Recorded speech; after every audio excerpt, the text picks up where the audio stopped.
ਸ੍ਰੀ ਹਰਿ ਕ੍ਰਿਸ਼ਨ ਮਨਾਉ ਤੇਗ ਬਹਾਦਰ ਪਰਮ ਕਿਰਪਾਲਾ ਜੀ ਪਰਮ ਕਿਰਪਾਲਾ। ਸ੍ਰੀ ਗੁਰੂ ਗੋਬਿੰਦ ਸਿੰਘ ਬਿਸਾਲਾ ਤਰੋ ਤਰਾ ਪਰ ਪੁਨ ਪੁਨ ਸੀਸਾ ਜੀ ਪੁਨ ਪੁਨ ਸੀਸਾ।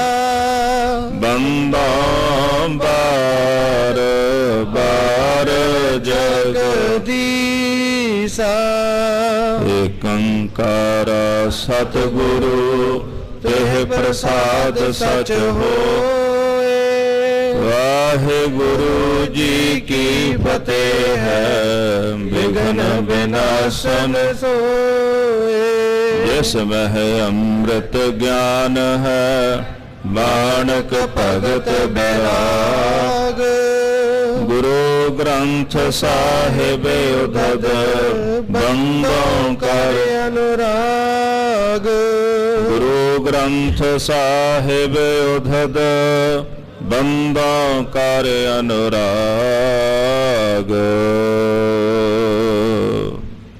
ਸਤਨਾਮ ਸ਼੍ਰੀ ਵਾਹਿਗੁਰੂ ਸਾਹਿਬ ਜੀ।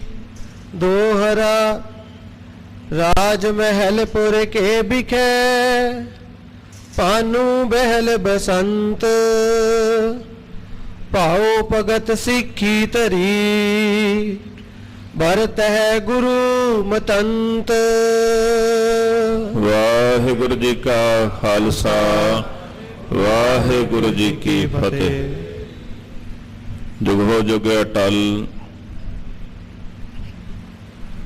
ਚਵਰ ਛਤਰ ਤਖਤ ਕੇ ਮਾਲਕ ਕਰਨ ਕਾਰਨ ਦਇਆ ਨਿਧ ਸੁਆਮੀ ਸਤਿਗੁਰੂ ਧੰਨ ਧੰਨ ਸ੍ਰੀ ਗੁਰੂ ਗ੍ਰੰਥ ਸਾਹਿਬ ਜੀ ਮਹਾਰਾਜ ਸਤਿਗੁਰਾਂ ਦੀ ਪਾਵਨ ਪਵਿੱਤਰ ਹਜ਼ੂਰੀ ਅੰਦਰ ਪ੍ਰਗਟ ਭਏ ਗੁਰੂ ਤੇਗ ਬਹਾਦਰ ਸਗਲ ਸ੍ਰਿਸ਼ਟ ਪੈ ਢਾਪੀ ਚਾਦਰ। ਨਿਮਰਤਾ ਦਇਆ ਪ੍ਰੇਮ ਸ਼ਾਂਤੀ ਦੇ ਪੁੰਜ ਸਤਿਗੁਰੂ ਸ੍ਰੀ ਗੁਰੂ ਤੇਗ ਬਹਾਦਰ ਸਾਹਿਬ ਜੀ ਮਹਾਰਾਜ ਜੀ ਦੇ ਪਾਵਨ ਪਵਿੱਤਰ ਸਥਾਨਾਂ ਤੇ ਸੰਧਿਆ ਦੇ ਸਜੇ ਦੀਵਾਨਾਂ ਵਿੱਚ ਹਾਜ਼ਰੀਆਂ ਭਰ ਰਹੀ ਗੁਰੂ ਰੂਪ ਗੁਰੂ ਖਾਲਸਾ ਸਾਧ ਸੰਗਤ ਜੀ। ਸਤਿਗੁਰਾਂ ਦੀ ਪਾਵਨ ਪਵਿੱਤਰ ਅੰਮ੍ਰਿਤ ਗੁਰਬਾਣੀ ਦੇ ਕੀਰਤਨ ਆਪ ਜੀ ਨੇ ਸਰਵਣ ਕੀਤੇ ਹਨ। ਉਪਰੰਤ ਮੇਰੀ ਪੀਰੀ ਦੇ ਮਾਲਕ ਛੇਵੇਂ ਪਾਤਸ਼ਾਹ ਸ੍ਰੀ ਗੁਰੂ ਹਰਗੋਬਿੰਦ ਸਾਹਿਬ ਜੀ ਮਹਾਰਾਜ ਜੀ ਦੇ ਪਾਵਨ ਪਵਿੱਤਰ ਜੀਵਨ ਦਾ ਲੜੀਵਾਰ ਇਤਿਹਾਸ ਸਰਵਣ ਕਰਨ ਵਾਸਤੇ ਆਪ ਜੀ ਹਾਜ਼ਰੀਆਂ ਭਰ ਰਹੇ ਹੋ। ਕੱਲ ਦੇ ਪ੍ਰਕਰਣਾਂ ਵਿੱਚ ਆਪ ਜੀ ਨੇ ਕਥਾ ਸਰਵਣ ਕੀਤੀ ਸੀ। ਸਤਿਗੁਰਾਂ ਦੇ ਪਾਵਨ ਪਵਿੱਤਰ ਚਰਨਾਂ ਕਵਲਾਂ ਪਾਸ ਪਟਨੇ ਤੋਂ ਗੁਰ ਸਿਖਾਏ। ਸਾਹਿਬਾਂ ਦੇ ਪਾਸੋਂ ਉਪਦੇਸ਼ ਦੀ ਜਾਚਨਾ ਕੀਤੀ। ਮਹਾਰਾਜ ਐਸਾ ਉਪਦੇਸ਼ ਦਿਓ ਜਿਹਦੇ ਨਾਲ ਸਾਡੀ ਕਲਿਆਣਤਾ ਹੋਵੇ।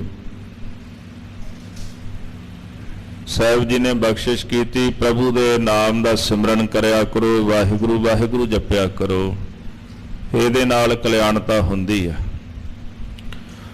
ਜਿਹੜੇ ਚਾਰ ਪਦਾਰਥ ਨੇ ਉਹ ਨਾਮ ਜਪ ਕੇ ਪ੍ਰਾਪਤ ਹੁੰਦੇ ਨੇ। ਭਗਤੀ ਗਿਆਨ ਵਿਰਾਗ ਮੁਕਤੀ ਆਦਿਕ ਜਿਹੜੀਆਂ ਦਾਤਾਂ ਨੇ ਇਹ ਨਾਮ ਵਿੱਚੋਂ ਪ੍ਰਾਪਤ ਹੁੰਦੀਆਂ ਨੇ। ਭਗਤੀ ਕਰਨ ਵਾਲੇ ਭਗਤ ਚਾਰ ਪ੍ਰਕਾਰ ਦੇ ਨੇ। ਕੋਈ ਦੁਖੀ ਹੋ ਕਰਕੇ ਪਰਮੇਸ਼ਰ ਦੀ ਭਗਤੀ ਕਰਦਾ ਹੈ, ਕੋਈ ਕਾਮਨਾ ਦੇ ਸਹਿਤ ਹੋ ਕਰਕੇ ਭਗਤੀ ਕਰਦਾ ਹੈ, ਕੋਈ ਉਪਾਸ਼ਕ ਬਣ ਕੇ ਉਹਦੀ ਉਪਾਸ਼ਨਾ ਕਰਦਾ ਹੈ। ਔਰ ਜਿਹੜੇ ਚੌਥੇ ਹਨ ਉਹ ਗਿਆਨੀ ਭਗਤ ਨੇ ਜੋ ਗਿਆਨ ਦੀਆਂ 7 ਭੂਮਿਕਾਵਾਂ ਨੂੰ ਲੰਘ ਕੇ ਪਰਮੇਸ਼ਰ ਦੀ ਭਗਤੀ ਕਰਦਿਆਂ ਉਹਦੇ ਵਿੱਚ ਬ੍ਰਹਮਾਲੀਨ ਹੋ ਜਾਂਦੇ ਹਨ।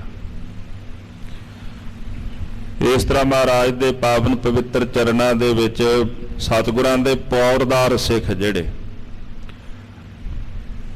ਉਹਨਾਂ ਨੇ ਆ ਕੇ ਬੇਨਤੀ ਕੀਤੀ, ਮਹਾਰਾਜ ਕਿਰਪਾ ਕਰੋ, ਉਪਦੇਸ਼ ਦਿਓ। ਕਈ ਕਹਿੰਦੇ ਜਦੋਂ ਗਿਆਨ ਪ੍ਰਾਪਤ ਹੁੰਦਾ ਹੈ ਉਦੋਂ ਹੀ ਫਿਰ ਭਗਤੀ ਕੀਤੀ ਜਾ ਸਕਦੀ ਹੈ। ਜਿਹੜਾ ਗਿਆਨ ਹੈ ਉਹ ਕੇਵਲ ਮੁਕਤੀ ਦੀ ਦਾਤ ਦੇ ਸਕਦਾ ਹੈ। ਵੀ ਜੇ ਗਿਆਨ ਪ੍ਰਾਪਤ ਹੋ ਗਿਆ ਵੀ ਫਿਰ ਭਗਤੀ ਦੀ ਲੋੜ ਵੀ ਨਹੀਂ ਰਹਿੰਦੀ। ਸਤਿਗੁਰ ਜੀ ਬਖਸ਼ਿਸ਼ ਕਰਦੇ ਹਨ ਵੀ ਭਗਤੀ ਤੋਂ ਬਿਨਾਂ ਗਿਆਨ ਸ਼ੋਭਾ ਨਹੀਂ ਪਾਉਂਦਾ। ਜੈਸੇ ਘਿਓ ਖਾ ਲਈਏ ਉਹ ਭਾਰਾ ਹੁੰਦਾ, ਛਾਤੀ ਨੂੰ ਭਾਰਾ ਕਰ ਦਿੰਦਾ, ਕਫ ਆਦਿਕ ਰੋਗ, ਗਰਮੀ ਰੋਗ, ਪਿੱਤ ਰੋਗ ਅੰਦਰ ਪੈਦਾ ਹੋ ਜਾਂਦੇ ਨੇ। ਦਿਨ ਰਾਤ ਮੁਖ ਜਿਹੜਾ ਉਹ ਫਿੱਕਾ ਰਹਿੰਦਾ, ਖਾਂਸੀ ਹੋ ਜਾਂਦੀ, ਆਹਾਰ ਨਹੀਂ ਖਾਂਦਾ, ਕਿਉਂਕਿ ਘਿਓ ਭਾਰਾ ਹੈ, ਗਰਮ ਵੀ ਹੈ, ਪਿੱਤ ਰੋਗ ਹੁੰਦਾ ਉਹਦੇ ਨਾਲ। ਉਹ ਜਿਨ੍ਹਾਂ ਦਾ ਸੁਭਾਅ ਪਿੱਤ ਵਾਲਾ ਹੋਵੇ, ਜੇ ਨਿਰਾ ਘਿਓ ਪੀ ਲੈਣ ਤੇ ਉਹਨਾਂ ਨੂੰ ਦਸਤ ਰੋਗ ਵੀ ਲੱਗ ਜਾਂਦੇ ਨੇ। ਇਸ ਕਰਕੇ ਜਿਹੜੇ ਸਿਆਣੇ ਨੇ ਉਹ ਘਿਓ ਵਿੱਚ ਮਿਸਰੀ ਮਿਲਾ ਕੇ ਛਕ ਲੈਂਦੇ ਨੇ, ਫਿਰ ਉਹ ਰੋਗ ਨਾਸ਼ਕ ਹੋ ਜਾਂਦਾ, ਰੋਗ ਨਹੀਂ ਪੈਦਾ ਹੋਣ ਦਿੰਦਾ। ਇਸ ਤਰ੍ਹਾਂ ਪ੍ਰਭੂ ਦੇ ਜਿਹੜੇ ਪਿਆਰੇ ਹਨ ਉਹ ਭਗਤੀ ਕਰਦੇ ਨੇ, ਗਿਆਨ ਰੂਪੀ ਘਿਓ ਵਿੱਚ ਭਗਤੀ ਰੂਪੀ ਮਿਸ਼ਰੀ ਮਿਲਾ ਕੇ ਉਹਨੂੰ ਛਕ ਲੈਂਦੇ ਨੇ। ਨਿਰਾ ਗਿਆਨ ਵੀ ਹੰਕਾਰ ਦਾ ਕਾਰਨ ਹੀ ਬਣ ਜਾਂਦਾ ਹੈ। ਤਾਂ ਜਦੋਂ ਭਗਤੀ ਦੀ ਮਿਸ਼ਰੀ ਉਹਦੇ ਵਿੱਚ ਮਿਲਾ ਲਈਏ ਫਿਰ ਉਹ ਹੰਕਾਰ ਨੂੰ ਉਤਪੰਨ ਨਹੀਂ ਹੋਣ ਦਿੰਦਾ। ਹੁਣ ਤਾਂ ਗਿਆਨੀ ਤਾਂ ਵੇਖੋ ਰਾਵਣ ਵਰਗੇ ਵੀ ਸਨ, 4 ਵੇਦਾਂ ਦੇ ਗਿਆਤੇ ਸਨ, ਸ਼ਾਸਤਰ ਤਾਂ ਉਹਨਾਂ ਨੇ ਵੀ ਪੜ੍ਹੇ ਸਨ, ਉਹ ਕਿਹੜਾ ਗਿਆਨੀ ਸਨ, ਪਰ ਹੰਕਾਰ ਕਿੰਨਾ ਸੀ ਉਹਨਾਂ ਅੰਦਰ।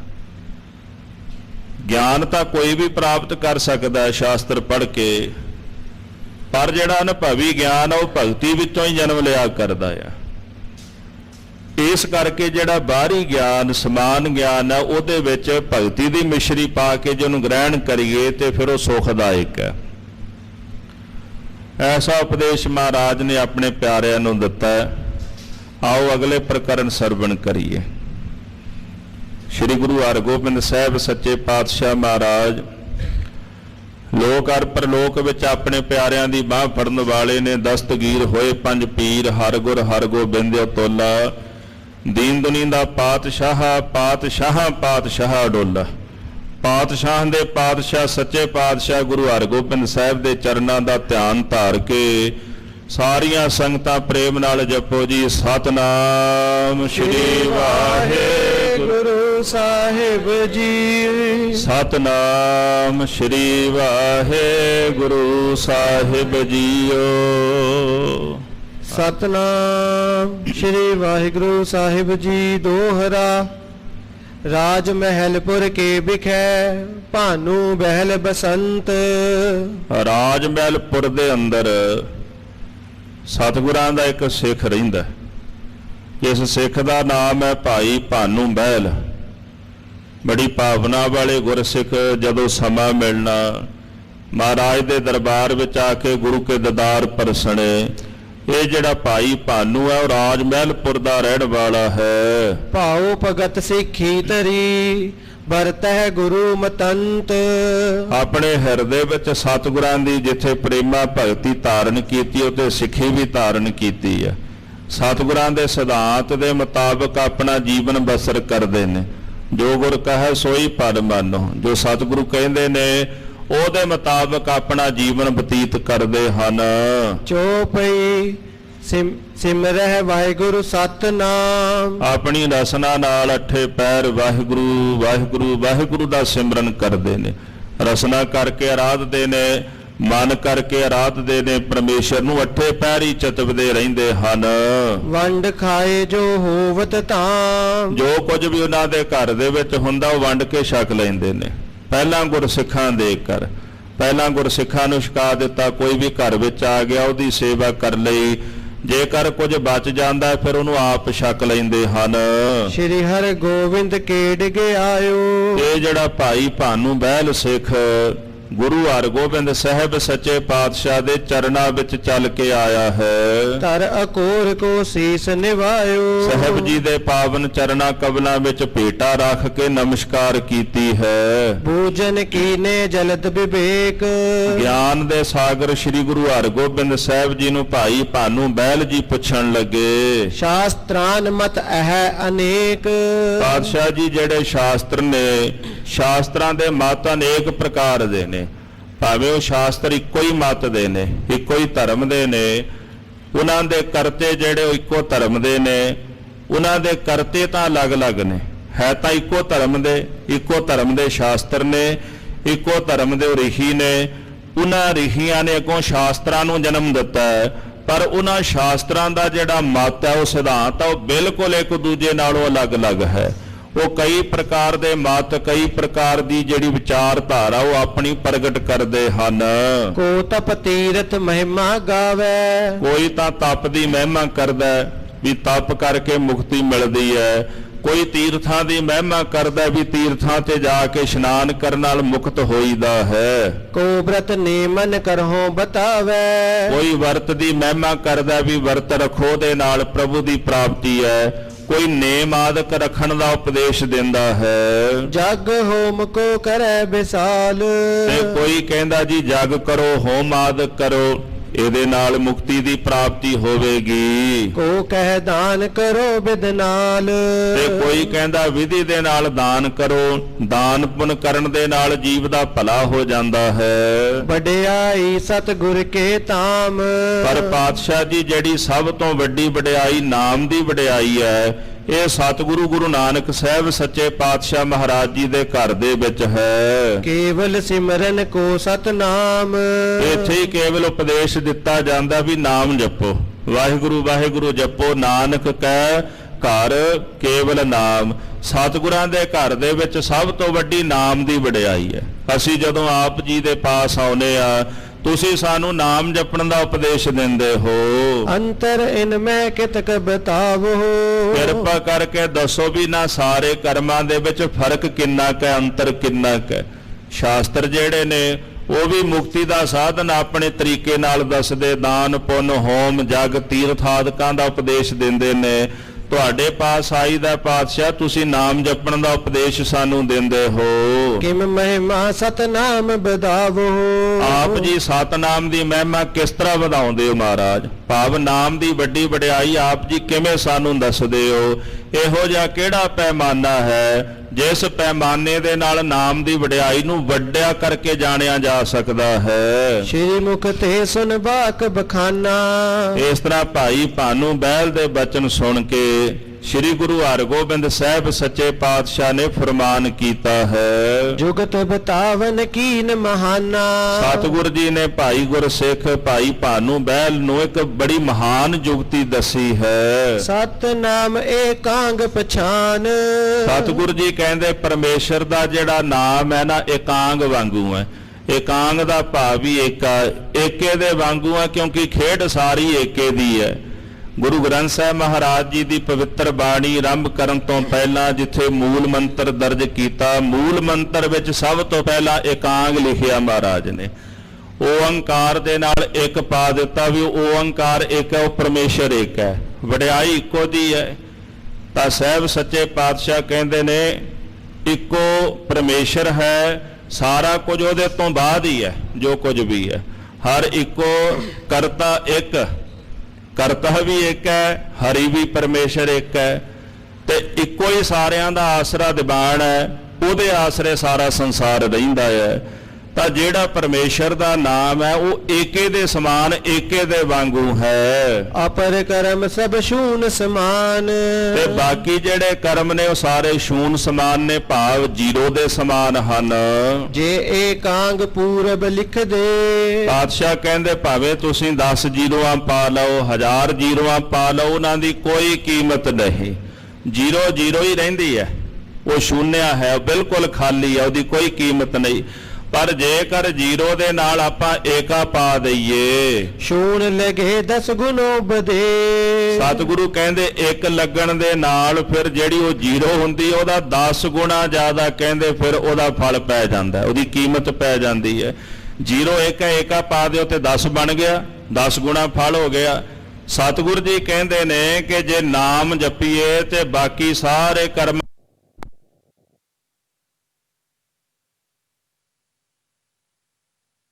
ਪਰਮੇਸ਼ਰ ਦੇ ਨਾਮ ਤੋਂ ਬਾਅਦ ਹੀ ਹੈ, ਨਾਮ ਤੋਂ ਪਹਿਲਾਂ ਕੁਝ ਵੀ ਨਹੀਂ। ਬਗਦਾਦ ਗਏ ਨਾ ਗੁਰੂ ਨਾਨਕ ਸਾਹਿਬ ਸੱਚੇ ਪਾਤਸ਼ਾਹ ਮਹਾਰਾਜ ਜੀ, ਤੇ ਜਿਹੜਾ ਦਸਤਗੀਰ ਲੋਧੀ ਉਥੋਂ ਦਾ, ਇਬਰਾਹਿਮ ਲੋਧੀ ਉਹਦਾ ਨਾਮ ਸੀ, ਰਾਜਾ ਵੀ ਸੀ, ਪੀਰ ਵੀ ਸੀ, ਮੰਨਿਆ ਪ੍ਰਮੰਨਿਆ, ਰਾਜਨੀਤੀ ਵੀ ਕਰਦਾ ਸੀ, ਧਾਰਮਿਕ ਸ਼ਖਸ ਵੀ ਸੀ। ਗੁਰੂ ਨਾਨਕ ਸਾਹਿਬ ਜੀ ਮਹਾਰਾਜ ਬਾਰੇ ਜਦੋਂ ਪਤਾ ਲੱਗਿਆ, ਉਥੋਂ ਦੇ ਲੋਕਾਂ ਨੇ ਪੱਥਰ ਵੀ ਮਾਰੇ ਦਸਤਗੀਰ ਦੇ ਕਹਿਣ ਤੇ ਮਹਾਰਾਜ ਨੂੰ। ਸਤਿਗੁਰਾਂ ਨੇ ਸਤਿ ਸ੍ਰੀ ਅਕਾਲ ਗੁਰਬੁਰੇ ਅਕਾਲ ਦਾ ਨਾਰਾ ਲਾਇਆ, ਸੁਨਮਨ ਨਗਰੀ ਭਈ, ਦੇਖ ਪੀਰ ਭਇਆ ਹੈਰਾਨਾ। ਸਾਰਾ ਨਗਰ ਸੁਨਮਨ ਹੋ ਗਿਆ ਤੇ ਦਸਤਗੀਰ ਮਹਾਰਾਜ ਨੂੰ ਮਿਲਣ ਆਇਆ। ਉਹਦੇ ਪੁੱਤਰ ਨੂੰ ਮਹਾਰਾਜ ਨੇ ਲੱਖਾਂ ਪਤਾਲ ਲੱਖਾਂ ਆਕਾਸ਼ ਵਿਖਾਏ। ਉਹਨੇ ਕੁਝ ਸਵਾਲ ਕੀਤੇ, ਉਹਨਾਂ ਸਵਾਲਾਂ ਵਿੱਚੋਂ ਇੱਕ ਸਵਾਲ ਆਖਣ ਲੱਗਾ, ਮਹਾਰਾਜ ਜੀ ਵੀ ਰੱਬ ਤੋਂ ਪਹਿਲਾਂ ਵੀ ਕੁਝ ਹੈ? ਸਤਿਗੁਰੂ ਕਹਿੰਦੇ ਮੋਤੀ ਲਿਆ, ਫਿਰ ਤੈਨੂੰ ਦੱਸਾਂਗੇ। ਮਨ ਵਿੱਚ ਸੋਚਣ ਲੱਗਾ ਵੀ ਅਜੇ ਸਵਾਲ ਦਾ ਜਵਾਬ ਤਾਂ ਦਿੱਤਾ ਨਹੀਂ, ਪਹਿਲਾਂ ਹੀ ਮੋਤੀ ਮੰਗ ਲਏ ਨੇ। ਉਹਨੇ ਤਾਂ ਸੋਚਿਆ ਵੀ ਕਿਤੇ ਭੇਟਾ ਨਾ ਮੰਗਦੇ ਹੁਣ ਆਪਣੀ। ਮਹਾਰਾਜ ਕਹਿੰਦੇ ਮੋਤੀ ਲਿਆ ਜਰਾ। ਜਦੋਂ ਮੋਤੀ ਲੈ ਕੇ ਆਇਆ, ਥਾਲ ਦੇ ਵਿੱਚ ਮੋਤੀ ਪਾਏ ਤੇ ਮਹਾਰਾਜ ਦੇ ਮੂਹਰੇ ਕੀਤੇ। ਸਤਿਗੁਰੂ ਕਹਿੰਦੇ ਦਸਤਗੀਰ ਇਹ ਮੋਤੀ ਤੂੰ ਗਿਣ। ਉਹ ਜਦੋਂ ਗਿਣਤੀ ਕਰਨ ਲੱਗਾ ਨਾ, 1 2 3 4, ਗੁਰੂ ਨਾਨਕ ਸਾਹਿਬ ਜੀ ਮਹਾਰਾਜ ਕਹਿੰਦੇ ਦਸਤਗੀਰ ਗਲਤ ਗਿਣਤੀ ਪਿਆ ਕਰਦਾ। ਕਹਿੰਦਾ ਮਹਾਰਾਜ ਅਜੇ 2 3 4 ਹੀ ਆਖਿਆ, ਇਹਦੇ ਵਿੱਚ ਗਲਤ ਕੀ ਹੈ? ਸਤਿਗੁਰੂ ਕਹਿੰਦੇ ਨਹੀਂ, ਤੇਰੀ ਗਿਣਤੀ ਗਲਤ ਹੈ, ਦੁਬਾਰਾ ਗਿਣ। ਜਦੋਂ ਦੁਬਾਰਾ ਗਿਣ ਲੱਗਾ 1 2 3 4 5, ਮਹਾਰਾਜ ਕਹਿੰਦੇ ਫੇਰ ਗਲਤ ਗਿਣੀ ਜਾਂਦਾ। ਉਹ ਹੈਰਾਨ ਹੋ ਗਿਆ ਵੀ ਹੁਣ ਇਹਦੇ ਵਿੱਚ ਗਲਤੀ ਕੀ ਹੋਈ ਵੀ ਅਜੇ 4 5 ਮੋਤੀ ਚੁੱਕੇ ਨੇ, ਇੱਕ ਇੱਕ ਮੋਤੀ ਚੁੱਕਿਆ ਤੇ ਨਾਲ ਗਿਣਤੀ ਕਰ ਦਿੱਤੀ ਹੈ। ਦਸਤਗੀਰ ਕਹਿੰਦਾ ਮਹਾਰਾਜ ਹੁਣ ਇਸ ਤਰ੍ਹਾਂ ਕਰਿਓ ਵੀ ਜਿੱਥੇ ਗਲਤੀ ਕਰਾਂ ਨਾ ਉੱਥੇ ਟੋਕਿਓ, ਵੀ ਜਿਸ ਅੰਕ ਤੇ ਗਲਤੀ ਹੋਵੇ। ਉਹਨੇ ਮੋਤੀ ਚੁੱਕਿਆ, ਕਹਿੰਦਾ ਜੀ ਇੱਕ। ਮਹਾਰਾਜ ਕਹਿੰਦੇ ਇੱਥੇ ਤਾਂ ਗਲਤੀ ਹੈ। ਕਹਿੰਦਾ ਜੀ ਇੱਕ ਕਹਿਣ 'ਚ ਕੀ ਗਲਤੀ, ਇੱਕ ਤਾਂ ਇੱਕ ਹੀ ਹੈ, ਇਹਦੇ ਵਿੱਚ ਕੀ ਗਲਤੀ ਹੋ ਸਕਦੀ? ਮਹਾਰਾਜ ਕਹਿੰਦੇ ਇੱਕ ਤੋਂ ਸ਼ੁਰੂ ਕਰ, ਪਹਿਲਾਂ ਇੱਕ ਤੋਂ ਪਹਿਲਾਂ ਸ਼ੁਰੂ ਕਰ, ਤੂੰ ਤਾਂ ਇੱਕ ਤੋਂ ਸ਼ੁਰੂ ਕਰੀ ਜਾਂਦਾ, ਇੱਕ ਤੋਂ ਪਹਿਲਾਂ ਕੁਝ ਸ਼ੁਰੂ ਕਰਕੇ ਵਿਖਾ। ਕਹਿੰਦਾ ਮਹਾਰਾਜ ਇੱਕ ਤੋਂ ਪਹਿਲਾਂ ਕੁਝ ਨਹੀਂ, ਇੱਕ ਤੋਂ ਪਹਿਲਾਂ ਗਿਣਤੀ ਕਿਵੇਂ ਸ਼ੁਰੂ ਹੋ ਸਕਦੀ? ਪਾਤਸ਼ਾਹ ਕਹਿੰਦੇ ਬਸ ਇਹੀ ਤਾਂ ਖੇਡ ਆ ਵੀ ਇੱਕ ਤੋਂ ਪਹਿਲਾਂ ਕੁਝ ਨਹੀਂ, ਜੋ ਕੁਝ ਹੈ ਬਸ ਇੱਕ ਤੋਂ ਬਾਅਦ ਹੀ ਹੈ। ਜੇ ਇੱਕ ਨਹੀਂ ਤਾਂ ਕੁਝ ਵੀ ਨਹੀਂ। ਇੱਕ ਨੇ ਸੰਸਾਰ ਬਣਾਇਆ, ਇੱਕ ਦੀ ਵਡਿਆਈ ਹੈ, ਇੱਕ ਤੋਂ ਹੀ ਅਨੇਕਤਾ ਪੈਦਾ ਹੋਈ। ਜੇ ਇੱਕ ਨਾ ਹੋਵੇ ਅਨੇਕਤਾ ਵੀ ਨਹੀਂ ਹੁੰਦੀ। ਇੱਕ ਹੀ ਪਰਮੇਸ਼ਰ ਹੈ ਜਿਹਨੇ ਸਾਰਾ ਸੰਸਾਰ, ਸਾਰੀ ਸ੍ਰਿਸ਼ਟੀ, ਕਰੋੜਾਂ ਬ੍ਰਹਿਮੰਡ ਪੈਦਾ ਕੀਤੇ ਨੇ। ਦਸਤਗੀਰ ਜਿਸ ਦਿਨ ਆਹ ਗਲਤੀ ਕੱਢ ਦਿੱਤੀ ਨਾ ਜੀਵਨ ਵਿੱਚੋਂ, ਜੀਵਨ ਸਫਲਾ ਹੋ ਜਾਏਗਾ। ਕਹਿੰਦਾ ਮਹਾਰਾਜ ਗੱਲ ਤਾਂ ਠੀਕ ਹੈ, ਇੰਨਾ ਹੁਣ ਦੱਸ ਦਿਓ ਵੀ ਜੇ ਰੱਬ ਹੈ ਤੇ ਦੱਸ ਕਿਉਂ ਨਹੀਂ? ਮਹਾਰਾਜ ਕਹਿੰਦੇ ਫਿਰ ਦੁੱਧ ਲਿਆ। ਜਦੋਂ ਦੁੱਧ ਦਾ ਛੰਨਾ ਹਾਜ਼ਰ ਕੀਤਾ, ਮਹਾਰਾਜ ਉਹਦੇ ਵੱਲ ਵੇਖਣ, ਉਹ ਸੋਚਣ ਲੱਗਾ ਵੀ ਕਿਤੇ ਮੇਰੇ ਚੇਲੇ ਕੁਝ ਪਾ ਨਾ ਲਿਆਏ ਹੋਵਣ ਵਿੱਚ। ਆਖਣ ਲੱਗਾ ਮਹਾਰਾਜ ਜੀ ਇਹ ਸ਼ੁੱਧ ਹੈ। ਸਤਿਗੁਰੂ ਕਹਿੰਦੇ ਇਹਦੀ ਸ਼ੁੱਧਤਾ ਤੇ ਅਸੀਂ ਸ਼ੱਕ ਨਹੀਂ ਕਰਦੇ, ਪਰ ਇਹਦੇ ਵਿੱਚ ਕੁਝ ਹੈ। ਕਹਿੰਦਾ ਨਹੀਂ ਜੀ ਇਹਦੇ ਵਿੱਚ ਕੁਝ ਨਹੀਂ ਮਹਾਰਾਜ, ਬਿਲਕੁਲ ਸ਼ੁੱਧ ਹੈ। ਸਤਿਗੁਰੂ ਕਹਿੰਦੇ ਨਹੀਂ ਕੁਝ ਤਾਂ ਹੈ। ਧੰਨ ਗੁਰੂ ਨਾਨਕ ਸਾਹਿਬ ਸੱਚੇ ਪਾਤਸ਼ਾਹ ਆਪ ਹੀ ਕਹਿਣ ਲੱਗੇ, ਕਬੀਰ ਜੀ ਕਹਿੰਦੇ ਕਬੀਰ ਐਸਾ ਬੀਜ ਬੋਏ 12 ਮਾਸ ਫਲੰਤ। ਇਦਾਂ ਦਾ ਬੀਜ ਜਿਹੜਾ 12 ਮਹੀਨੇ ਫਲਦਾ ਹੀ ਰਹੇ, ਉਹ ਬੀਜ ਪਰਮੇਸ਼ਰ ਦਾ ਨਾਮ ਹੈ। ਜਿਨ੍ਹਾਂ ਨੇ ਨਾਮ ਦਾ ਬੀਜ ਬੀਜਿਆ ਫਿਰ ਉਹ 12 ਮਹੀਨੇ ਫਲਦਾ ਹੀ ਰਹਿੰਦਾ ਹੈ। ਐਸਾ ਨਾਮ ਦਾ ਬੀਜ ਮਹਾਰਾਜ ਕਹਿੰਦੇ ਸਰਬ ਸ੍ਰੇਸ਼ਟ ਹੈ, ਜਿਹੜਾ ਹਰ ਵਕਤ ਫਲ ਦਿੰਦਾ ਹੈ। ਪਰ ਜਿਹੜੇ ਬਾਕੀ ਕਰਮ ਆਦਿਕ ਹਨ, ਉਹਨਾਂ ਦਾ ਪੁੰਨ ਜਿਹੜਾ ਪ੍ਰਾਪਤ ਹੁੰਦਾ ਅੰਤ ਨੂੰ ਉਹ ਮਿਟ ਜਾਂਦਾ ਹੈ। ਜੇ ਇਕਾਂਗ ਪਰ ਸ਼ੂਨ ਲਿਖਾਇਨ ਸਤਿਗੁਰ ਜੀ ਕਹਿੰਦੇ ਜੇ ਏਕੇ ਨਾਲ ਆਪਾਂ ਜ਼ੀਰੋ ਨਾ ਲਾਈਏ। ਹੋਏ ਨ 10 ਗੁਣ ਤੋਂ ਇੱਕ ਜਾਇਨ। ਥੋੜਾ ਜਿਹਾ ਸਮਾਂ ਪਹਿਲਾਂ ਇੱਕ ਨੌਜਵਾਨ ਕਹਿੰਦਾ ਵੀ ਜੇ ਏਕੇ ਨਾਲ ਜ਼ੀਰੋ ਨਾ ਪਾਈਏ ਤੇ ਏਕੇ ਦੀ ਕੀਮਤ ਕੋਈ ਨਹੀਂ।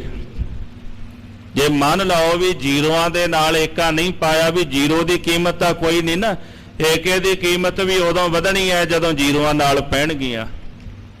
ਹੁਣ ਉਹਦਾ ਜਵਾਬ ਵੀ ਇੱਥੇ ਆ ਗਿਆ ਨਾਲ। ਮਹਾਰਾਜ ਕਹਿੰਦੇ ਜੇ ਜ਼ੀਰੋ ਏਕੇ ਨਾਲ ਨਾ ਪਾਈ ਜਾਏ ਏਕਾ ਏਕਾ ਹੀ ਰਹਿੰਦਾ, ਉਹਨੇ ਇੱਕ ਹੀ ਰਹਿਣਾ, ਉਹਦੀ ਮਹਿਮਾ ਨਹੀਂ ਘਟਣੀ। ਜੇ ਜ਼ੀਰੋ ਨਾਲ ਲੱਗਿਆ ਤਾਂ ਵੀ ਏਕੇ ਕਰਕੇ ਜ਼ੀਰੋ ਦੀ ਕੀਮਤ ਪੈ ਜਾਣੀ ਹੈ, ਏਕੇ ਨੇ ਤਾਂ ਏਕਾ ਹੀ ਰਹਿਣਾ ਹੈ। ਤੇ ਜੇ ਤੁਸੀਂ ਏਕੇ ਨਾਲ ਜ਼ੀਰੋ ਨਾ ਪਾਓਗੇ ਤਾਂ ਵੀ ਏਕੇ ਨੇ ਏਕਾ ਹੀ ਰਹਿਣਾ ਹੈ। ਭਾਵ ਇਹਦਾ ਜੇ ਹੋਰ ਕੋਈ ਕਰਮ ਨਾ ਵੀ ਕਰੋਗੇ, ਕੇਵਲ ਨਾਮ ਜਪੋਗੇ, ਮਹਾਰਾਜ ਕਹਿੰਦੇ ਤਾਂ ਵੀ ਤੁਹਾਡਾ ਭਲਾ ਹੋ ਜਾਣਾ ਹੈ। ਭਵ ਸਾਗਰ ਤੋਂ ਤਰ ਜਾਵਾਂਗੇ। ਗੁਰਮੁਖ ਨਾਮ ਜਪੀਐ ਇੱਕ ਵਾਰ, ਇੱਥੇ ਤਾਂ ਇੱਕ ਵਾਰ ਨਾਮ ਜਪਣ ਦੀ ਵਡਿਆਈ ਹੈ। ਸਤਿਗੁਰੂ ਕਹਿੰਦੇ ਨਹੀਂ ਤੁਲ ਰਾਮ ਨਾਮ ਵਿਚਾਰ, ਨਾਨਕ ਗੁਰਮੁਖ ਨਾਮ ਜਪੀਐ ਇੱਕ ਵਾਰ। ਜੇ ਜ਼ੀਰੋਆਂ ਨਾ ਵੀ ਹੋਵਣਗੀਆਂ ਤਾਂ ਵੀ ਗੱਲ ਬਣ ਜਾਣੀ ਹੈ ਜੇ ਏਕਾ ਹੋਵੇਗਾ। ਪਰ ਜੇ ਏਕਾ ਨਹੀਂ ਤੇ ਜ਼ੀਰੋਆਂ ਜਿੰਨੀਆਂ ਮਰਜ਼ੀ ਵਾਹ ਲਈਏ, ਮਹਾਰਾਜ ਕਹਿੰਦੇ ਉਹਨਾਂ ਦੀ ਫਿਰ ਬਹੁਤੀ ਕੀਮਤ ਨਹੀਂ ਪੈਣੀ। ਅਪਰ ਜੁਗਨ ਕੇ ਧਰਮ ਸਰਬ ਹੈ। ਹੋਰ ਜਿਹੜੇ ਯੁਗਾਂ ਦੇ ਧਰਮ ਨੇ, ਯੁਗ ਯੁਗ ਆਪੋ ਆਪਣਾ ਧਰਮ ਹੈ। ਸੋਧ ਦੇਖੋ ਵੇਦ ਪੁਰਾਨਾ, ਜਿੰਨੇ ਵੀ ਸ਼ਾਸਤਰ ਨੇ ਉਹਨਾਂ ਨੂੰ ਵਿਚਾਰ ਕੇ ਵੇਖ ਲਓ। ਹਰ ਇੱਕ ਯੁਗ ਦਾ ਆਪਣਾ ਆਪਣਾ ਧਰਮ ਹੈ। ਹਰ ਇੱਕ ਯੁਗ ਦੇ ਜਿਹੜੇ ਧਰਮ ਉਹਨਾਂ ਦੇ ਅੱਗੋਂ ਕਰਮ ਹਨ। ਬਲੀ ਵਿਸਾਲ ਸਮੂਹ ਦਰਬ ਹੈ। ਇਹਨਾਂ ਕਰਮਾਂ ਨੂੰ ਉਹ ਕਰ ਸਕਦਾ ਜਿਹੜਾ ਬਲੀ ਹੈ, ਜਿਹਦੇ ਕੋਲ ਬਹੁਤ ਸਾਰਾ ਧਨ ਹੈ। ਯੱਗ ਆਦਿਕ ਉਹ ਕਰੇਗਾ ਨਾ ਜੀ ਜਿਹਦੇ ਕੋਲ ਬੇਅੰਤ ਮਾਇਆ ਹੈ, ਉਹੀ ਯੱਗ ਕਰ ਸਕਦਾ ਹੈ। ਕਲ ਮਹਿ ਕੇਵਲ ਹੈ ਸਤਨਾਮ। ਪਰ ਕਲਯੁਗ ਦੇ ਸਮੇਂ ਦੇ ਵਿੱਚ ਕੇਵਲ ਇੱਕ ਅਕਾਲ ਪੁਰਖ ਵਾਹਿਗੁਰੂ ਜੀ ਦੇ ਨਾਮ ਦੀ ਮਹਿਮਾ ਹੈ। ਇਸ ਤੇ ਲਹਿ ਸ਼ੇ ਸੁਖ ਧਾਮ। ਕਲਯੁਗ ਦੇ ਸਮੇਂ ਦੇ ਵਿੱਚ ਨਾਮ ਜਪਣ ਵਾਲਾ ਮੁਕਤੀ ਦੀ ਪ੍ਰਾਪਤੀ ਕਰ ਲੈਂਦਾ ਹੈ। ਸਤਿਗੁਰੂ ਜੀ ਕਹਿੰਦੇ ਭਾਵੇਂ ਕੋਈ ਵੀ ਜਪ ਲਵੇ, ਜਿਹਨੇ ਜਿਹਨੇ ਜਪਿਆ ਉਹ ਭਵ ਸਾਗਰ ਤੋਂ ਤਰ ਗਏ, ਉਹਨਾਂ ਦੀ ਕਲਿਆਣਤਾ ਹੋ ਗਈ ਹੈ। ਬਿਨਾ ਨਾਮ ਤੇ ਨਹਿ ਛੁਟਕਾਰਾ। ਸਤਿਗੁਰੂ ਕਹਿੰਦੇ ਨਾਮ ਤੋਂ ਬਿਨਾ ਕਿਸੇ ਦਾ ਛੁਟਕਾਰਾ ਨਹੀਂ ਹੋ ਸਕਦਾ। ਪਰਮੇਸ਼ਰ ਦੇ ਨਾਮ ਤੋਂ ਬਿਨਾ ਕਿਸੇ ਦਾ ਭਲਾ ਨਹੀਂ ਹੋ ਸਕਦਾ। ਕਹੋ ਨਾਨਕ ਇਹੋ ਤਤ ਵਿਚਾਰਾ, ਬਿਨ ਹਰ ਭਜਨ ਨਹੀਂ ਛੁਟਕਾਰਾ। ਸਾਹਿਬ ਜੀ ਕਹਿੰਦੇ ਤਤ ਦੀ ਵਿਚਾਰ ਕੀਤੀ, ਪਰਮੇਸ਼ਰ ਦੇ ਨਾਮ ਤੋਂ ਬਿਨਾ, ਭਜਨ ਤੋਂ ਬਿਨਾ ਜੀਵ ਦਾ ਛੁਟਕਾਰਾ ਨਹੀਂ ਹੁੰਦਾ। ਅਪਰ ਕਰਮ ਤੇ ਵਧੈ ਹੰਕਾਰਾ। ਪਰਮੇਸ਼ਰ ਜੀ ਦੇ ਨਾਮ ਤੋਂ ਬਿਨਾ ਹੋਰ ਜਿਹੜੇ ਅਸੀਂ ਕਰਮ ਕਰਦੇ ਆ, ਉਹਨਾਂ ਨਾਲ ਹਿਰਦੇ ਦੇ ਵਿੱਚ ਹੰਕਾਰ ਵੱਧਦਾ ਹੈ। ਨਮਰ ਹੋਨ ਸਿਮਰਨ ਹਰ ਨਾਮ। ਜਦੋਂ ਕੋਈ ਹਰੀ ਦੇ ਨਾਮ ਦਾ ਸਿਮਰਨ ਕਰਦਾ ਹੈ, ਉਹਦੇ ਅੰਦਰ ਦੀ ਹਉਮੈ ਧੋਤੀ ਜਾਂਦੀ ਹੈ। ਵਾਹਿਗੁਰੂ ਗੁਰ ਮੰਤਰ ਹੈ ਜਪ ਹਉਮੈ ਖੋਈ। ਭਾਈ ਗੁਰਦਾਸ ਜੀ ਕਹਿੰਦੇ ਜਦੋਂ ਆਪਾਂ ਜਪਦੇ ਆ, ਜਿਉਂ-ਜਿਉਂ ਜਪੀ ਜਾਈਏ ਤਿਉਂ-ਤਿਉਂ ਅੰਦਰ ਦੀ ਹਉਮੈ ਨਸ਼ਟ ਹੁੰਦੀ ਜਾਂਦੀ ਹੈ। ਪ੍ਰਭੂ ਦੇ ਨਾਮ ਦੇ ਨਾਲ ਹਿਰਦੇ ਦੇ ਵਿੱਚ ਨਿਮਰਤਾ ਆਉਂਦੀ ਹੈ। ਲਹਿ ਅੰਤ ਕੋ ਸੁਖ ਬਿਸਰਾਮ। ਜਿਸ ਨੇ ਨਾਮ ਜਪਿਆ ਅੰਤ ਨੂੰ ਉਹ ਸੁਖ ਪ੍ਰਾਪਤ ਕਰ ਲੈਂਦਾ, ਉਹਦਾ ਪ੍ਰਭੂ ਵਿੱਚ ਜਾ ਕੇ ਵਿਸਰਾਮ ਹੋ ਜਾਂਦਾ। ਜਿਨ ਹਰ ਜਪਿਆ ਸੇ ਹਰ ਹੋਏ, ਹਰ ਮਿਲਿਆ ਕੇਲਕ ਲਾਲੀ। ਜਿਨ੍ਹਾਂ ਨੇ ਜਪ ਲਿਆ ਉਹ ਹਰੀ ਦਾ ਹੀ ਰੂਪ ਹੋ ਗਏ ਹਨ। ਅੰਤਰ ਇਤੋ ਜਾਨ ਮਨ ਮਾਹੇ। ਇਸ ਕਰਕੇ ਭਾਈ ਭਾਨੋ ਬਾਕੀ ਕਰਮਾਂ ਵਿੱਚ ਤੇ ਪ੍ਰਭੂ ਦੇ ਨਾਮ ਦੇ ਵਿੱਚ ਇੰਨਾ ਭਾਰੀ ਅੰਤਰ ਆਪਣੇ ਮਨ ਵਿੱਚ ਜਾਣ ਲੈ। ਸੋ ਹੰਤਾ ਜੁਤ ਇਸ ਮਹਿ ਨਾਹੇ। ਪਰਮੇਸ਼ਰ ਦੇ ਨਾਮ ਦੇ ਵਿੱਚ ਹੰਤਾ ਆਦਿਕ ਨਹੀਂ। ਜਿਹੜਾ ਜਪਦਾ ਹੈ, ਜਪ ਜਪ ਕੇ ਉਹ ਪ੍ਰਭੂ ਨੂੰ ਜਾਣ ਲੈਂਦਾ ਹੈ। ਤੇ ਪ੍ਰਭੂ ਨੂੰ ਜਾਣਨ ਵਾਲਾ ਜਿਹੜਾ ਜੀਵ ਹੈ, ਉਹ ਮੁੜ ਕੇ ਹਉਮੈ ਦੇ ਵਿੱਚ ਆ ਕੇ ਨਹੀਂ ਕਹਿੰਦਾ ਵੀ ਮੈਂ ਕਰਦਾ ਆ। ਉਹ ਸਮਝ ਲੈਂਦਾ ਵੀ ਜੋ ਕੁਝ ਵੀ ਹੋ ਰਿਹਾ ਸਭ ਕੁਝ ਵਾਹਿਗੁਰੂ ਆਪ ਹੀ ਕਰ ਰਿਹਾ ਹੈ। ਮਾਨੂ ਬਹਿਲ ਸੁਨਤ ਸੁਖ ਪਾਇਓ। ਸ੍ਰੀ ਗੁਰੂ ਹਰਗੋਬਿੰਦ ਸਾਹਿਬ ਮਹਾਰਾਜ ਜੀ ਦੀ ਅੰਮ੍ਰਿਤ ਰੂਪ ਰਸਨਾ ਵਿੱਚੋਂ ਨਿਕਲੇ ਹੋਏ ਬਚਨ ਸੁਣ ਕੇ ਭਾਈ ਭਾਨੂ ਬਹਿਲ ਨੇ ਭਾਰੀ ਸੁਖ ਦੀ ਪ੍ਰਾਪਤੀ ਕੀਤੀ ਹੈ। ਗੁਰ ਕੋ ਕਹਿ ਬੋਰਿ ਦੇ ਬਸਾਇਓ ਸਾਹਿਬ ਜੀ ਦੇ ਪਾਵਨ ਕਹੇ ਹੋਏ ਬਚਨ ਆਪਣੇ ਹਿਰਦੇ ਦੇ ਵਿੱਚ ਧਾਰਨ ਕਰ ਲਏ ਹਨ। ਬਦਲੀ ਸੋਢੀ ਸੇਠ ਗੋਪਾਲ ਸਤਿਗੁਰੂ ਜੀ ਦੇ ਪਾਵਨ ਪਵਿੱਤਰ ਚਰਣਾ ਕਮਲਾਂ ਵਿੱਚ ਬਦਲੀ ਸੋਢੀ ਤੇ ਗੋਪਾਲ ਸੇਠ ਨਾਮ ਦੇ ਸਿੱਖ ਆਏ। ਸ਼੍ਰੀ ਹਰਿ ਗੋਬਿੰਦ ਕੇ ਨਿਤ ਨਾਲ ਇਹ ਜਿਹੜੇ ਸਿੱਖ ਹਰ ਵਕਤ ਮਹਾਰਾਜ ਗੁਰੂ ਹਰਗੋਬਿੰਦ ਸਾਹਿਬ ਜੀ ਦੇ ਨਾਲ ਹੀ ਰਹਿੰਦੇ, ਅੱਠੇ ਪਹਿਰ ਸਤਿਗੁਰਾਂ ਦੀ ਸੇਵਾ ਵਿੱਚ ਤਤਪਰ ਰਹਿੰਦੇ ਹਨ। ਰਹਿ ਸਦਾ ਕਾਲੇ ਬਹੁ ਕਾਲ ਸਤਿਗੁਰੂ ਜੀ ਦੇ ਕੋਲ ਰਹਿ ਕੇ ਘਾਲਣਾ ਘਾਲਦੇ ਹਨ। ਗੁਰ ਡਿਗ ਕਰਿਓ ਪ੍ਰਸ਼ਨ ਇੱਕ ਕਾਲ ਇੱਕ ਦਿਨ ਇਹਨਾਂ ਸਿੱਖਾਂ ਨੇ ਆ ਕੇ ਮਹਾਰਾਜ ਜੀ ਦੇ ਪਾਵਨ ਚਰਨਾਂ ਦੇ ਵਿੱਚ ਸਵਾਲ ਕੀਤਾ। ਸਿੱਖ ਦਾ ਸਭ ਤੋਂ ਵੱਡਾ ਗੁਣ ਇਹ ਹੈ ਵੀ ਉਹ ਜੋ ਗਿਆਨਵਾਨ ਵੀ ਹੁੰਦਾ ਨਾ ਸਿੱਖ, ਫੇਰ ਵੀ ਗੁਰੂ ਸਾਹਿਬ ਦੇ ਕੋਲ ਆ ਕੇ ਅਰਦਾਸ ਕਰਦਾ, ਪੁੱਛਦਾ ਹੈ।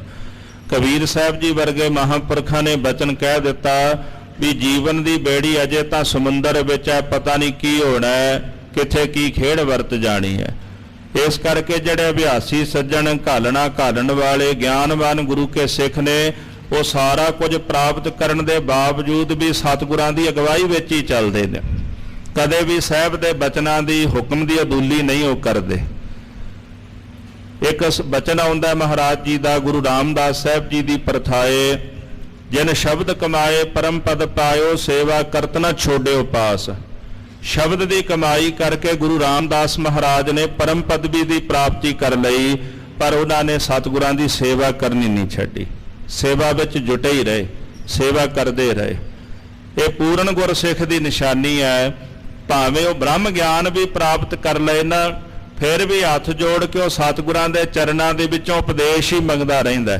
ਬਾਬਾ ਬੁੱਢਾ ਸਾਹਿਬ ਜੀ ਵਰਗੇ ਬ੍ਰਹਮ ਗਿਆਨੀ ਗੁਰਸਿੱਖ, ਭਾਈ ਪਾਰੋ ਜੁਲਕਾ ਵਰਗੇ ਬ੍ਰਹਮ ਗਿਆਨੀ ਗੁਰਸਿੱਖ ਗੁਰੂ ਦਾ ਰੂਪ ਹੋ ਕੇ ਗੁਰੂ ਦੇ ਅੱਗੇ ਝੋਲੀ ਅੱਡ ਕੇ ਉਪਦੇਸ਼ ਹੀ ਮੰਗਦੇ ਰਹੇ, ਮਹਾਰਾਜ ਸਾਡੀ ਝੋਲੀ ਭਰ ਦਿਓ।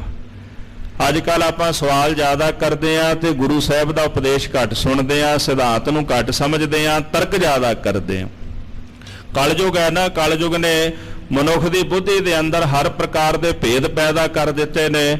ਦੋ ਗੱਲਾਂ ਇੱਧਰੋਂ ਸੁਣ ਲੈਂਦੇ ਆ, ਦੋ ਗੱਲਾਂ ਇੱਧਰੋਂ ਸੁਣ ਲੈਂਦੇ ਆ, ਭਰਮ ਪੈ ਜਾਂਦਾ। ਫਿਰ ਉਹ ਆਪਣੇ ਭਰਮ ਦੇ ਵਿੱਚੋਂ ਗਿਆਨ ਨੂੰ ਪੈਦਾ ਕਰਕੇ ਦੂਜੇ ਤੇ ਤਰਕ ਕਰਦੇ ਨੇ।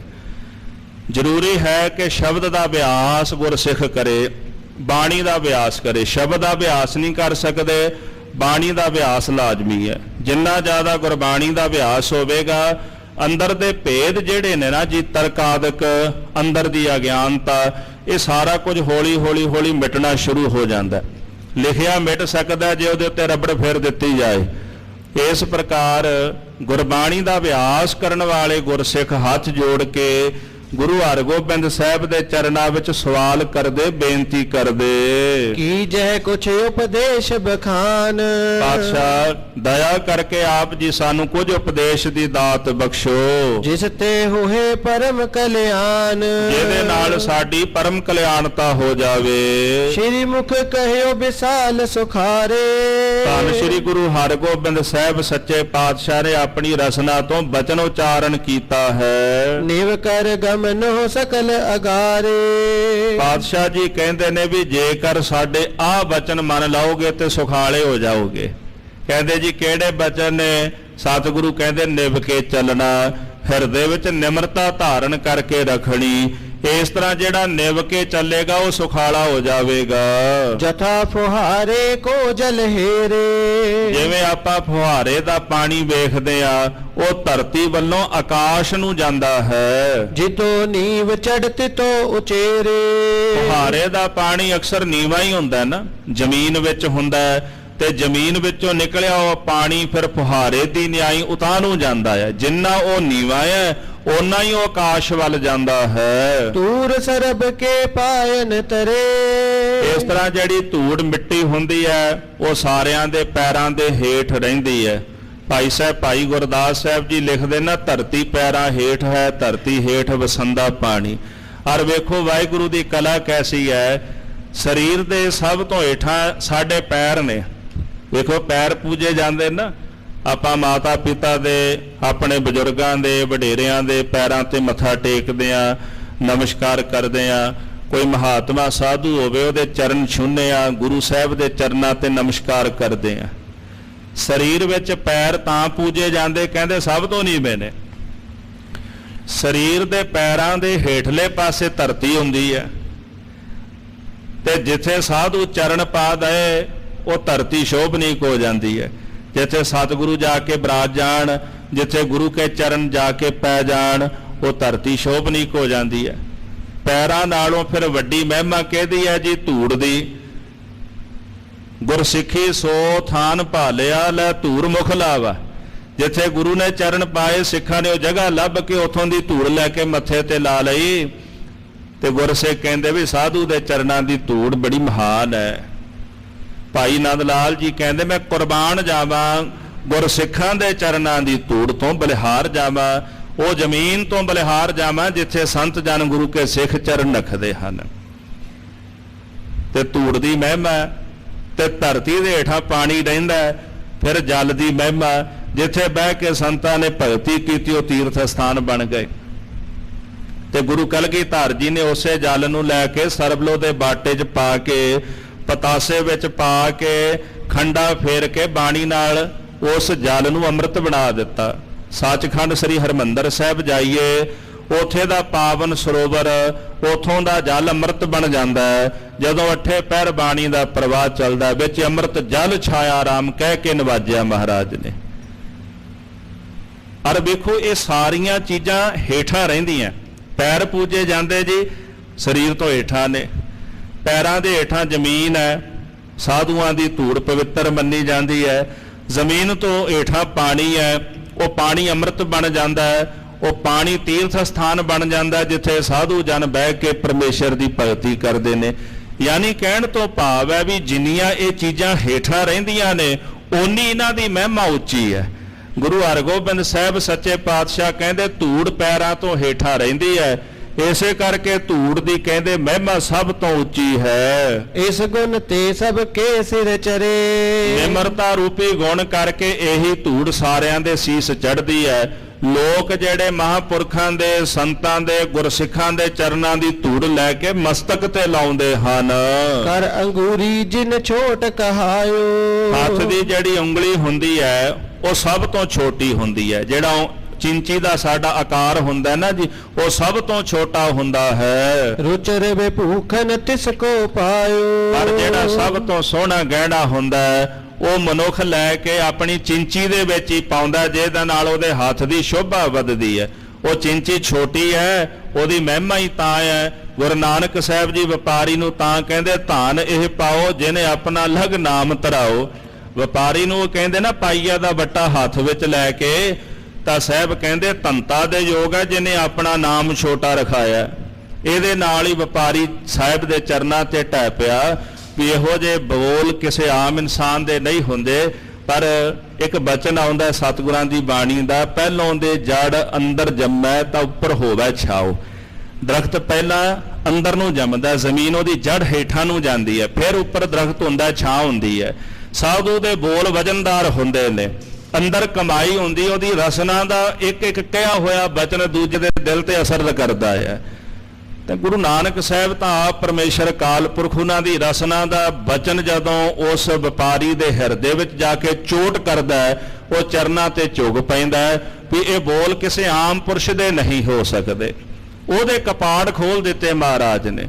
ਉੱਥੇ ਵੀ ਸਤਿਗੁਰੂ ਕਹਿੰਦੇ ਵੀ ਪਾਈਆ ਦਾ ਵੱਟਾ ਧਨ ਹੈ ਜਿਹਨੇ ਆਪਣਾ ਨਾਮ ਸਭ ਤੋਂ ਛੋਟਾ ਰਖਾਇਆ ਹੈ। ਹੱਥ ਦੀ ਚਿੰਚੀ ਸਭ ਤੋਂ ਛੋਟੀ ਹੈ, ਉਹਦੇ ਵਿੱਚ ਹੀ ਆਪਾਂ ਗਹਿਣਾ ਪਾਉਨੇ ਆ ਜਿਹਦੇ ਨਾਲ ਉਹਦੀ ਸ਼ੋਭਾ ਵੱਧਦੀ ਹੈ। ਸਭ ਤਰ ਤੇ ਛੋਟਾ ਤਰ ਚੰਦਨ, ਸਾਹਿਬ ਕਹਿੰਦੇ ਦਰਖਤ ਬਹੁਤ ਨੇ ਪਰ ਸਾਰੇ ਦਰਖਤਾਂ ਦੇ ਵਿੱਚੋਂ ਛੋਟਾ ਜਿਹੜਾ ਦਰਖਤ ਉਹ ਚੰਦਨ ਦਾ ਮੰਨਿਆ ਜਾਂਦਾ। ਸਿੰਬਲ ਦਾ ਦਰਖਤ ਕਿੰਨਾ ਵੱਡਾ ਹੁੰਦਾ, ਉਹਦੀ ਕੋਈ ਮਹਿਮਾ ਨਹੀਂ। ਸਾਹਿਬ ਜੀ ਉਦਾਹਰਣ ਵੀ ਦਿੰਦੇ ਬਾਣੀ ਅੰਦਰ, ਸਿਮਲ ਰੁਖ ਸਰਾਇਰਾ ਅਤ ਦੀਰਘ ਅਤ ਮੁੱਚ, ਓਏ ਜੇ ਆਵੇ ਆਸ ਕਰ ਜਾਹੇ ਨਿਰਾਸੇ ਕਿਤ ਫਲ ਫਿੱਕੇ, ਫੁੱਲ ਬਕ ਬਕੇ ਕਾਮਨਾ ਆਵਹਿ ਪਤ, ਮਿੱਠਤ ਨੀਵੀ ਨਾਨਕਾ ਗੁਣ ਚੰਗਿਆਈਆ ਤਤ। ਲਮੇਰਾ ਸਿਮਲ ਦਾ ਦਰਖਤ, ਨਾ ਉਹਦੀ ਛਾਂ ਸੰਘਣੀ, ਨਾ ਉਹਦੇ ਫਲ ਚੰਗੇ ਨਾ ਫੁੱਲ ਚੰਗੇ, ਨਾ ਉਹਦੇ ਫਲ ਵਿੱਚ ਰਸ ਹੁੰਦਾ, ਬਕ ਬਕਾ ਜਿਹਾ ਉਹਦਾ ਸਵਾਦ ਹੁੰਦਾ। ਪੰਛੀ ਆਉਂਦੇ ਨੇ ਵਿਚਾਰੇ ਨਿਰਾਸ਼ ਹੋ ਕੇ ਚਲੇ ਜਾਂਦੇ ਨੇ, ਉਹਦੀ ਕੋਈ ਵਡਿਆਈ ਨਹੀਂ। ਪਰ ਸਾਹਿਬ ਕਹਿੰਦੇ ਵੇਖੋ ਬਾਵਨ ਚੰਦਨ ਸਭ ਤੋਂ ਛੋਟਾ ਆਕਾਰ ਦੇ ਵਿੱਚ ਹੁੰਦਾ ਹੈ ਕਰ ਹੈ ਸੁਗੰਧਿਤ ਨਿਕਟ ਚ ਬ੍ਰਿੰਦਨ। ਤੇ ਉਹਦੇ ਚਾਰ ਚਫੇਰੇ ਜਿੰਨੇ ਵੀ ਦਰਖਤ ਹੁੰਦੇ ਉਹਨਾਂ ਨੂੰ ਸੁਗੰਧੀ ਨਾਲ ਮੁਅੱਤਰ ਕਰ ਦਿੰਦਾ। ਓਏ ਭੀ ਚੰਦਨ ਹੋਏ ਰਹੇ ਬਸੈ ਜੋ ਚੰਦਨ ਪਾਸ, ਜਿਹੜੇ ਚੰਦਨ ਦੇ ਕੋਲ ਰਹਿੰਦੇ ਚੰਦਨ ਦਾ ਹੀ ਰੂਪ ਹੋ ਜਾਂਦੇ ਹਨ। ਜੇ ਤੱਕ ਊਚੇ ਪਦ ਅਭਿਲਾਖੈ, ਜਿਤਨੇ ਮਨੁੱਖ ਜਾਂ ਜਿਹੜੇ ਜੀਵ ਉੱਚੇ ਪਦ ਦੀ ਅਭਿਲਾਖਾ ਕਰਦੇ ਨੇ ਵੀ ਅਸੀਂ ਮਹਾਨ ਹੋਈਏ, ਸਾਡੀ ਵਡਿਆਈ ਜਗ ਦੇ ਵਿੱਚ ਹੋਵੇ, ਤੇ ਤਿਕ ਨਮਰ ਆਪਨ ਮਨ ਰਾਖੈ। ਉਹ ਮਨੁੱਖ ਆਪਣਾ ਮਨ ਓਨਾ ਹੀ ਨਿਮਰਤਾ ਵਿੱਚ ਲੈ ਜਾਣ। ਆਪਸ ਕੋ ਜੋ ਜਾਣੈ ਨੀਚਾ ਸੋਊ ਗਨੀਐ ਸਭ ਤੇ ਉੱਚਾ। ਜੋ ਆਪਣੇ ਆਪ ਨੂੰ ਨੀਵਾਂ ਗਿਣ ਲੈਂਦਾ ਵੀ ਮੈਂ ਸਭ ਤੋਂ ਨੀਵਾਂ, ਮਹਾਰਾਜ ਕਹਿੰਦੇ ਉਹ ਸਭ ਤੋਂ ਉੱਚਾ ਗਿਣਿਆ ਜਾਂਦਾ, ਉਹ ਸਭ ਤੋਂ ਮਹਾਨ ਹੈ। ਜੇਕਰ ਤੂੰ ਚਾਹੁੰਦਾ ਤੇਰੀ ਵਡਿਆਈ ਹੋਵੇ ਤੇ ਹਉਮੈ ਨੂੰ ਛੱਡ ਦੇ, ਮਨ ਨੀਵਾਂ ਕਰ ਲੈ। ਤੇ ਸਾਹਿਬ ਸੱਚੇ ਪਾਤਸ਼ਾਹ ਦਾ ਬਚਨ ਪੜ੍ਹਦੇ ਆਪਾਂ ਪੰਜਵੇਂ ਗੁਰਦੇਵ ਦਾ ਸੁਖਮਣੀ ਸਾਹਿਬ ਦੇ ਅੰਦਰ ਮਹਾਰਾਜ ਕਹਿੰਦੇ ਜੇ ਕੋ ਆਪਣੀ ਸੋਭਾ ਲੋਰੈ ਸਾਧ ਸੰਗ ਹਉਮੈ ਛੋਰੈ।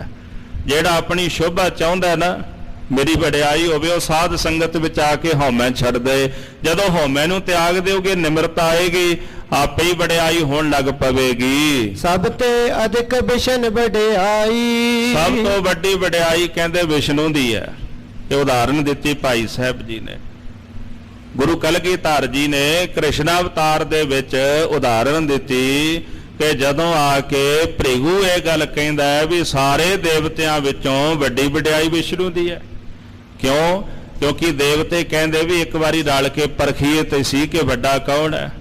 ਭ੍ਰਿਗੂ ਜਦੋਂ ਸ਼ਿਵ ਦੇ ਪਾਸ ਗਿਆ ਉਹਨੇ ਸ਼ਰਾਪ ਦੇ ਦਿੱਤਾ, ਬ੍ਰਹਮਾ ਦੇ ਕੋਲ ਗਿਆ ਉਹਨੇ ਵੀ ਨਿਰਾਦਰ ਕੀਤਾ, ਤੇ ਜਦੋਂ ਵਿਸ਼ਨੂੰ ਕੋਲ ਗਿਆ ਤੇ ਸੁੱਤੇ ਪਏ ਸਨ, ਭ੍ਰਿਗੂ ਨੇ ਜਾ ਕੇ ਲੱਤ ਮਾਰੀ ਛਾਤੀ ਦੇ ਵਿੱਚ ਜ਼ੋਰ ਕੇ, ਤੇ ਵਿਸ਼ਨੂੰ ਉੱਠੇ, ਚਰਨ ਫੜ ਲਿਆ, ਚਰਨ ਪਲੋਸਿਆ ਵੀ ਮਹਾਰਾਜ ਤੁਹਾਡੇ ਚਰਨ ਬੜੇ ਕੋਮਲ ਨੇ, ਰਿਖੀ ਜੀ ਮੈਨੂੰ ਲੱਤ ਮਾਰੀ ਕਿਤੇ ਚੋਟ ਤਾਂ ਨਹੀਂ ਲੱਗ ਗਈ। ਤੇ ਫਿਰ ਵੇਖੋ ਆ ਕੇ ਭ੍ਰਿਗੂ ਕਹਿਣ ਲੱਗੇ ਰਿਸ਼ੀ ਬੜੇ, ਦੇਵਤੇ ਬੜੇ, ਪਰ ਉਹਨਾਂ ਸਾਰਿਆਂ ਵਿੱਚੋਂ ਜਿਹੜਾ ਸ਼੍ਰੋਮਣੀ ਨਿਮਰਤਾ ਵਾਲਾ ਉਹ ਵਿਸ਼ਨੂੰ ਹੈ। ਇਸ ਕਰਕੇ ਉਹਦੀ ਵਡਿਆਈ ਵੱਡੀ ਹੈ। ਇਹ ਉਦਾਹਰਨ ਦਿੱਤੀ ਕਵੀ ਜੀ ਨੇ, ਸਭ ਤੇ ਅਧਿਕ ਵਿਸ਼ਨ ਵਡਿਆਈ। ਇਸੇ ਕਰਕੇ ਉਹਦੀ ਵਡਿਆਈ ਵੱਡੀ ਹੈ ਕਿਉਂਕਿ ਉਹ ਨਿਮਰਤਾ ਦੇ ਵਿੱਚ ਨੇ।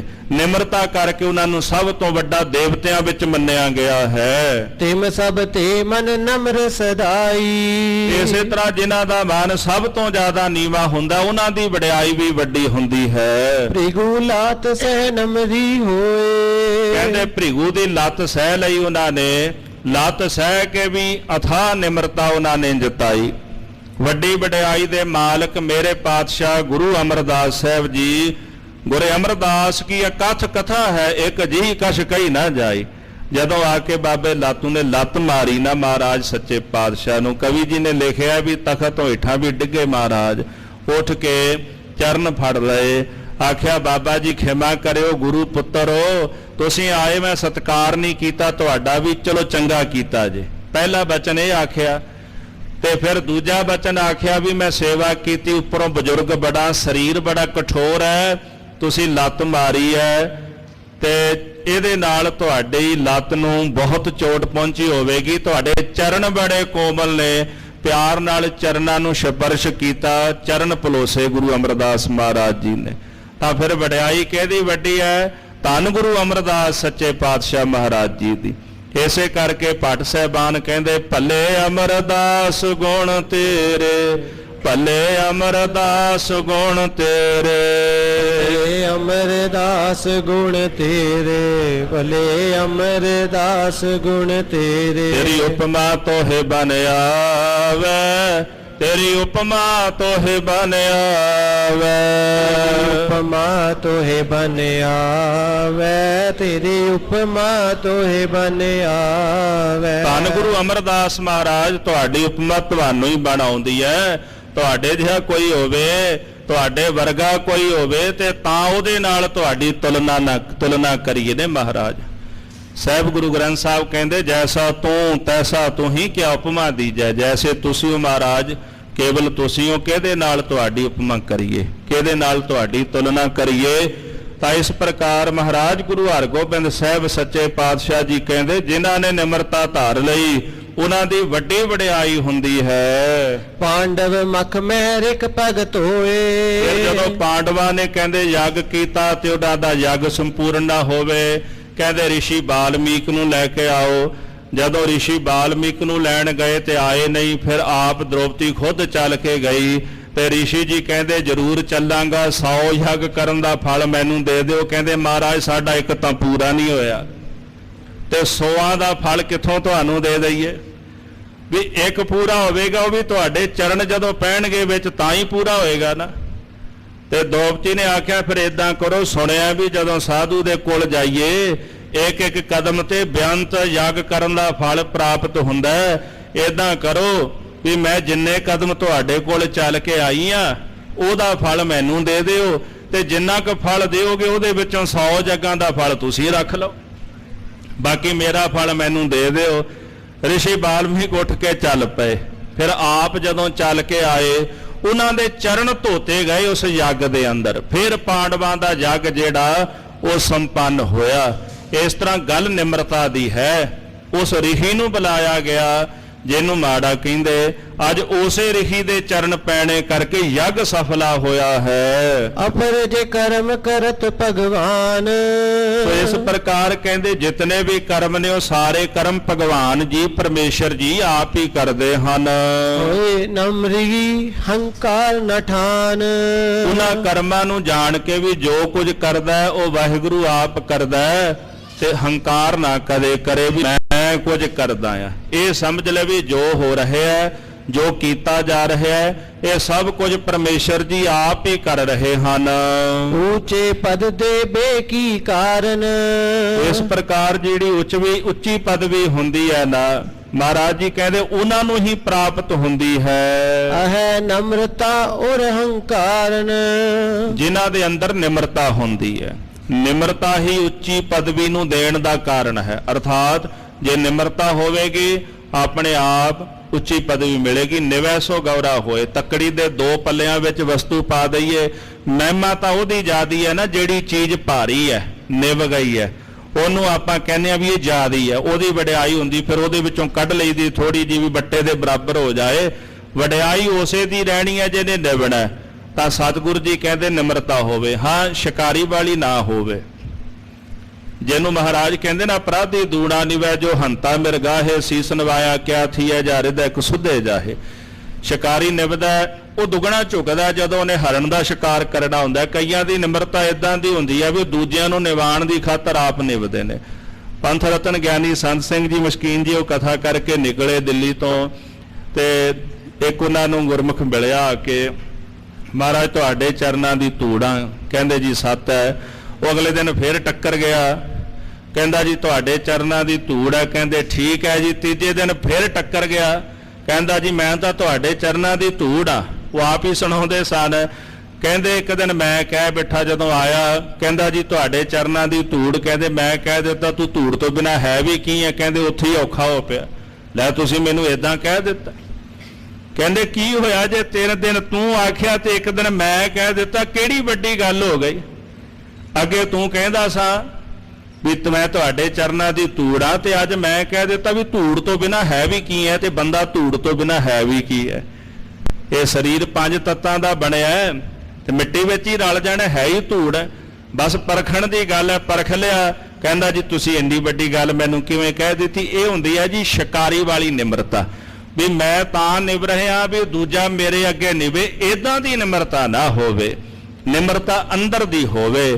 ਝੁਕਿਆ ਰਹੇ ਅੰਦਰੋਂ, ਝੁਕਿਆ ਰਹੇ ਗੁਰੂ ਦੇ ਸਨਮੁਖ, ਝੁਕਿਆ ਰਹੇ ਗੁਰਸਿੱਖਾਂ ਦੇ ਸਨਮੁਖ, ਫਿਰ ਵੱਡੀ ਵਡਿਆਈ ਹੁੰਦੀ ਹੈ। ਗੁਰਸਿੱਖਨ ਤੇ ਹਾਰਨ ਸਦਾ। ਸਭ ਤੋਂ ਵੱਡੀ ਗੱਲ ਗੁਰੂ ਕੇ ਸਿੱਖਾਂ ਦੀ ਬੰਦਗੀ ਕਰਨ ਵਾਲਿਆਂ ਤੋਂ ਸਦਾ ਹਾਰ ਕੇ ਰਹਿਣਾ ਹੈ। ਇਨ ਤੇ ਜੀਤ ਨ ਚਾਹੈ ਕਦਾ। ਕਦੇ ਵੀ ਗੁਰਸਿੱਖਾਂ ਤੋਂ ਜਿੱਤਣਾ ਨਹੀਂ ਚਾਹੀਦਾ, ਨਾ ਜਿੱਤਣ ਦਾ ਯਤਨ ਕਰਨਾ ਚਾਹੀਦਾ ਹੈ। ਗੁਰਸਿੱਖਾਂ ਤੋਂ ਜਿਹੜਾ ਯਤਨ ਕਰਦਾ ਜਿੱਤਣ ਦਾ ਉਹ ਹਮੇਸ਼ਾ ਹਾਰਦਾ ਹੀ ਹੈ। ਜੋ ਜੀਤੈ ਸੋ ਹਾਰੈ ਅੰਤ। ਜਿਹੜਾ ਜਿੱਤਦਾ ਉਹ ਅੰਤ ਨੂੰ ਫਿਰ ਹਾਰ ਜਾਂਦਾ ਹੈ। ਜੋ ਹਾਰਿਓ ਸੋ ਜੀਤ ਨਿਵੰਤ। ਤੇ ਜਿਹੜਾ ਹਾਰ ਗਿਆ ਅਖੀਰ ਨੂੰ ਜਿੱਤ ਜਾਂਦਾ ਹੈ। ਜਿਹੜਾ ਹਾਰ ਗਿਆ ਉਹ ਅਖੀਰ ਨੂੰ ਜਿੱਤ ਜਾਂਦਾ ਹੈ। ਜਿਹੜਾ ਜਿੱਤਣ ਦਾ ਯਤਨ ਕਰਦਾ ਅਖੀਰ ਨੂੰ ਹਾਰ ਜਾਂਦਾ ਹੈ। ਸਿਕੰਦਰ ਜਿੱਤਿਆ ਸੀ, ਸਾਰੀ ਦੁਨੀਆ ਜਿੱਤ ਲਈ, ਅਖੀਰ ਤਾਂ ਹਾਰ ਹੀ ਗਿਆ ਨਾ, ਦੁਨੀਆ ਤੋਂ ਗਿਆ ਤੇ ਹਾਰ ਕੇ ਗਿਆ।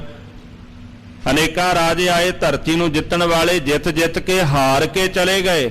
ਤੇ ਗੁਰੂ ਨਾਨਕ ਸਾਹਿਬ ਸੱਚੇ ਪਾਤਸ਼ਾਹ ਨੇ ਗੁਰਮੁਖਾਂ ਨੂੰ ਹਾਰ ਕੇ ਜੀਵਨ ਦਾ ਤਰੀਕਾ ਦੱਸਿਆ ਵੀ ਅੰਦਰੋਂ ਹਾਰ ਕੇ ਹਮੇਸ਼ਾ ਚੱਲਣਾ। ਗੁਰਮੁਖ ਹਾਰ ਚਲੇ ਜਗ ਜੀਤਾ। ਗੁਰਮੁਖ ਹਾਰ ਕੇ ਚੱਲਦੇ ਨੇ ਜੀਵਨ ਵਿੱਚ, ਅੰਤ ਨੂੰ ਉਹ ਜਗ ਨੂੰ ਜਿੱਤ ਕੇ ਚਲੇ ਜਾਂਦੇ ਹਨ। ਜਿਮ ਫਿਰੰਗ ਕੀ ਪੋਰੀ ਹੋਏ। ਸਤਿਗੁਰੂ ਕਹਿੰਦੇ ਜਿਵੇਂ ਫਿਰੰਗ ਦੀ ਪੌੜੀ ਹੁੰਦੀ, ਜਿਹਨੂੰ ਜਾਦੂ ਦੀ ਪੌੜੀ ਆਪਾਂ ਕਹਿੰਦੇ ਹਾਂ, ਐਸੀ ਕਲਾ ਸਹਿਤ ਬਨ ਸੋਏ। ਉਸ ਪੌੜੀ ਦੇ ਵਿੱਚ ਇਹੋ ਜੀ ਕਲਾ ਕਹਿੰਦੇ ਹੁੰਦੀ ਹੈ। ਲਖੈ ਜੋ ਚੜਤ ਜਾਤ ਮੈਂ ਉੱਚਾ। ਜਿਹੜਾ ਉਸ ਪੌੜੀ ਦੇ ਉੱਪਰ ਚੜਦਾ ਨਾ, ਜਿਹਨੂੰ ਤਾਂ ਇਹ ਮਹਿਸੂਸ ਹੁੰਦਾ ਹੈ ਵੀ ਮੈਂ ਉੱਪਰ ਨੂੰ ਚੜ ਰਿਹਾ ਹਾਂ, ਸੋ ਤੋ ਉਤਰਤ ਗਮਨਤ ਨੀਚਾ। ਉਹ ਨਾ ਹੇਠਾਂ ਨੂੰ ਜਾਂਦਾ ਆ। ਉਹ ਪੌੜੀ ਇਦਾਂ ਦੀ ਉਹਨੂੰ ਮਹਿਸੂਸ ਹੁੰਦਾ ਵੀ ਮੈਂ ਉੱਪਰ ਜਾ ਰਿਹਾ। ਜਿਹੜਾ ਉੱਪਰ ਆਪਣੇ ਆਪ ਨੂੰ ਜਾਂਦਾ ਸਮਝਦਾ, ਉਹ ਹੇਠਾਂ ਨੂੰ ਜਾਂਦਾ ਹੁੰਦਾ ਹੈ। ਜੋ ਜਾਣੈ ਮੈਂ ਗਮਨੋ ਨੀਚੇ। ਤੇ ਜਿਹੜਾ ਇਹ ਸੋਚਦਾ ਵੀ ਮੈਂ ਹੇਠਾਂ ਨੂੰ ਨੀਵੇਂ ਪਾਸੇ ਨੂੰ ਜਾ ਰਿਹਾ ਹਾਂ, ਸੋ ਚੜ ਜਾਤ ਅਚਾਨਕ ਉੱਚੇ। ਤੇ ਉਹ ਜਿਹੜਾ ਜੀਵ ਅਚਾਨਕ ਕਹਿੰਦੇ ਉੱਚਾ ਚੜ ਜਾਂਦਾ ਹੈ। ਉਹ ਜਾਦੂ ਦੀ ਪੌੜੀ ਇਦਾਂ ਦੀ ਹੈ, ਜਿਹੜਾ ਇਹ ਸੋਚਦਾ ਮੈਂ ਉੱਪਰ ਚੜ ਰਿਹਾ, ਉਹ ਨੀਵਾਂ ਜਾਈ ਜਾਂਦਾ ਹੈ। ਤੇ ਜਿਹੜਾ ਇਹ ਸੋਚਦਾ ਮੈਂ ਨੀਵਾਂ ਜਾ ਰਿਹਾ, ਉੱਪਰ ਨੂੰ ਚੜ ਜਾਂਦਾ ਹੈ। ਜੀਤਤ ਹਾਰਿਓ ਹਾਰਤ ਜੀਤੇ। ਇਸ ਪ੍ਰਕਾਰ ਜਿਹੜਾ ਜਿਉਂਦਿਆਂ ਜੀ ਹਾਰ ਜਾਂਦਾ ਹੈ। ਹਾਰਨਾ ਕਿਹਦੇ ਕੋਲੋਂ ਹੈ? ਗੁਰੂ ਦੇ ਸਨਮੁਖ ਆ ਕੇ ਹਾਰਨਾ ਹੈ। ਆਪਣੇ ਮਨ ਨੂੰ ਨਿਵਾਉਣਾ ਹੈ, ਨਿਮਰਤਾ ਹਿਰਦੇ ਵਿੱਚ ਧਾਰਨ ਕਰਕੇ ਚੱਲਣਾ ਹੈ। ਹਾਂ, ਇੰਨੀ ਵੀ ਨਿਮਰਤਾ ਨਾ ਹੋਵੇ ਵੀ ਆਪਣਾ ਸਵੈ ਮਾਨ ਅਸੀਂ ਗਵਾ ਲਈਏ। ਸਿੰਘ ਸਾਹਿਬ ਜੀ ਇੱਕ ਦਿਨ ਉਦਾਹਰਣ ਦਿੰਦੇ ਸਨ, ਕਹਿੰਦੇ ਕਿਸੇ ਨੇ ਸੱਪ ਨੂੰ ਆਖਣ ਲੱਗੇ ਵੀ ਨਿਮਰਤਾ ਰੱਖਿਆ ਕਰ ਵੀ ਤੇਰੇ ਅੰਦਰ ਜ਼ਹਿਰ ਬੜਾ ਹੈ। ਉਹ ਕਹਿੰਦਾ ਜੀ 7 ਬਚਨ ਮੰਨ ਲਿਆ। ਉਹ ਕਿਸੇ ਨੇ ਉਹਨੂੰ ਝਟਕਾ ਦਿੱਤਾ ਤੇ ਉਹ ਸਾਧੂ ਕਹਿਣ ਲੱਗਾ ਮੈਂ ਇੰਨੀ ਥੋੜਾ ਨਿਮਰਤਾ ਆਖੀ ਸੀ ਵੀ ਥੋੜਾ ਜਿਹਾ ਫੂੰਕ ਫੁੰਕਾਰਾ ਤੇ ਰੱਖਣਾ ਸੀ ਨਾ, ਵੀ ਬਚ ਤੇ ਜਾਂਦਾ, ਵੀ ਇੰਨਾ ਕਿਤੇ ਫੂੰਕ ਫੁੰਕਾਰਾ ਚਾਹੀਦਾ ਹੀ ਹੈ ਨਾ, ਵੀ ਤੂੰ ਸਵੈ ਰੱਖਿਆ ਤਾਂ ਘੱਟੋ ਘੱਟ ਕਰ ਲੈਂਦਾ। ਨਿਮਰਤਾ ਆਪਣੀ ਥਾਂ ਤੇ ਨਿਮਰਤਾ ਵੀ ਹੋਵੇ। ਮਹਾਰਾਜ ਜਦੋਂ ਦਾਦੂ ਦੇ ਪਾਸ ਗਏ ਨਾ ਜੀ, ਜਿੱਥੇ ਉਹਨਾਂ ਦੀ ਸਮਾਧ ਹੈ, ਉੱਥੇ ਮਹਾਰਾਜ ਜੀ ਨੇ ਮਹੰਤ ਜੈਤ ਰਾਮ ਨੂੰ ਇਹੀ ਉਪਦੇਸ਼ ਦਿੱਤਾ ਸੀ, ਨਿਮਰਤਾ ਵੀ ਹੋਣੀ ਚਾਹੀਦੀ ਹੈ, ਪਰ ਸਵੈ ਅਭਿਮਾਨ ਵੀ ਹੋਣਾ ਚਾਹੀਦਾ। ਕਿ ਤੁਹਾਡੀ ਦਸਤਾਰ ਨੂੰ ਕੋਈ ਹੱਥ ਨਾ ਪਾਵੇ, ਤੁਹਾਡੇ ਦਾੜੇ ਨੂੰ ਕੋਈ ਹੱਥ ਨਾ ਪਾਵੇ, ਤੁਹਾਡੇ ਕਕਾਰਾਂ ਨੂੰ ਕੋਈ ਹੱਥ ਨਾ ਪਾਵੇ। ਇਹ ਨਹੀਂ ਵੀ ਉੱਥੇ ਵੀ ਨਿਮਰਤਾ ਜਤਾਈ ਜਾ ਵੀ ਕੋਈ ਨਹੀਂ ਜੇ ਲਾਹਣਾ ਤੇ ਲਾ ਲੈ। ਇਦਾਂ ਦੀ ਨਿਮਰਤਾ ਦਾ ਵੀ ਕੋਈ ਲਾਭ ਨਹੀਂ। ਜਿੱਥੇ ਧਰਮ ਦੀ ਗੱਲ ਆਵੇ ਉੱਥੇ ਹੱਠ ਵੀ ਜ਼ਰੂਰੀ ਹੈ। ਵੇਖੋ 9ਵੇਂ ਪਾਤਸ਼ਾਹ ਗੁਰੂ ਤੇਗ ਬਹਾਦਰ ਸਾਹਿਬ ਜੀ ਮਹਾਰਾਜ ਕੈਦ ਵਿੱਚ ਬੈਠੇ ਆਪਣਾ ਹੱਠ ਜਨਾਇਆ, ਤਾਂ ਜਿਹੋ ਜਿਹਾ ਸਿਰੜ ਉਹਨਾਂ ਦਾ, ਤਾਂ ਇਹੋ ਜਿਹਾ ਸਿਰੜ ਕਿਹਦਾ ਹੋ ਸਕਦਾ ਜੀ? ਜਦੋਂ ਨਿਮਰਤਾ ਦੀ ਗੱਲ ਕਹੀਏ ਤੇ ਗੁਰੂ ਤੇਗ ਬਹਾਦਰ ਸਾਹਿਬ ਜੀ ਮਹਾਰਾਜ ਜੀ ਤੋਂ ਜ਼ਿਆਦਾ ਨਿਮਰਤਾ ਕਿਹਦੇ 'ਚ ਹੋ ਸਕਦੀ ਹੈ? ਸਰਬ ਕਲਾ ਸਮਰੱਥ ਨੇ, ਪਰ ਜਿੱਥੇ ਜ਼ਰੂਰਤ ਸੀ ਉੱਥੇ ਆਪਣਾ ਹੱਠ ਕਰਕੇ ਵੀ ਮਹਾਰਾਜ ਨੇ ਵਿਖਾਇਆ। ਇਸ ਕਰਕੇ ਨਿਮਰਤਾ ਜਿਹੜੀ ਅੰਦਰ ਹੋਣੀ ਅਤ ਦੀ ਜ਼ਰੂਰੀ ਹੈ। ਤਾਂ ਸਾਹਿਬ ਸੱਚੇ ਪਾਤਸ਼ਾਹ ਮਹਾਰਾਜ ਗੁਰੂ ਹਰਗੋਬਿੰਦ ਸਾਹਿਬ ਜੀ ਕਹਿੰਦੇ ਨੇ, ਜਿਹੜਾ ਨਿਮਰਤਾ ਰੱਖਦਾ ਉਹ ਜਗ ਵਿੱਚ ਜਿੱਤ ਜਾਂਦਾ ਹੈ। ਇਮ ਹੋਵਤ ਸਿੱਖਨ ਵਿਪਰੀਤ। ਇਸ ਪ੍ਰਕਾਰ ਮਹਾਰਾਜ ਸੱਚੇ ਪਾਤਸ਼ਾਹ ਕਹਿੰਦੇ ਗੱਲ ਵਿਪਰੀਤ ਚੱਲਦੀ ਹੈ। ਜਿਹੜਾ ਨਿਵ ਕੇ ਚੱਲਦਾ ਉਹ ਜਿੱਤ ਜਾਂਦਾ ਹੈ, ਤੇ ਜਿਹੜਾ ਜਿੱਤਣ ਦਾ ਯਤਨ ਕਰਦਾ ਉਹ ਹਾਰ ਜਾਂਦਾ ਹੈ। ਸਤ ਸੰਗਤ ਮਹਿ ਨੀਵੇ ਚਲੋ।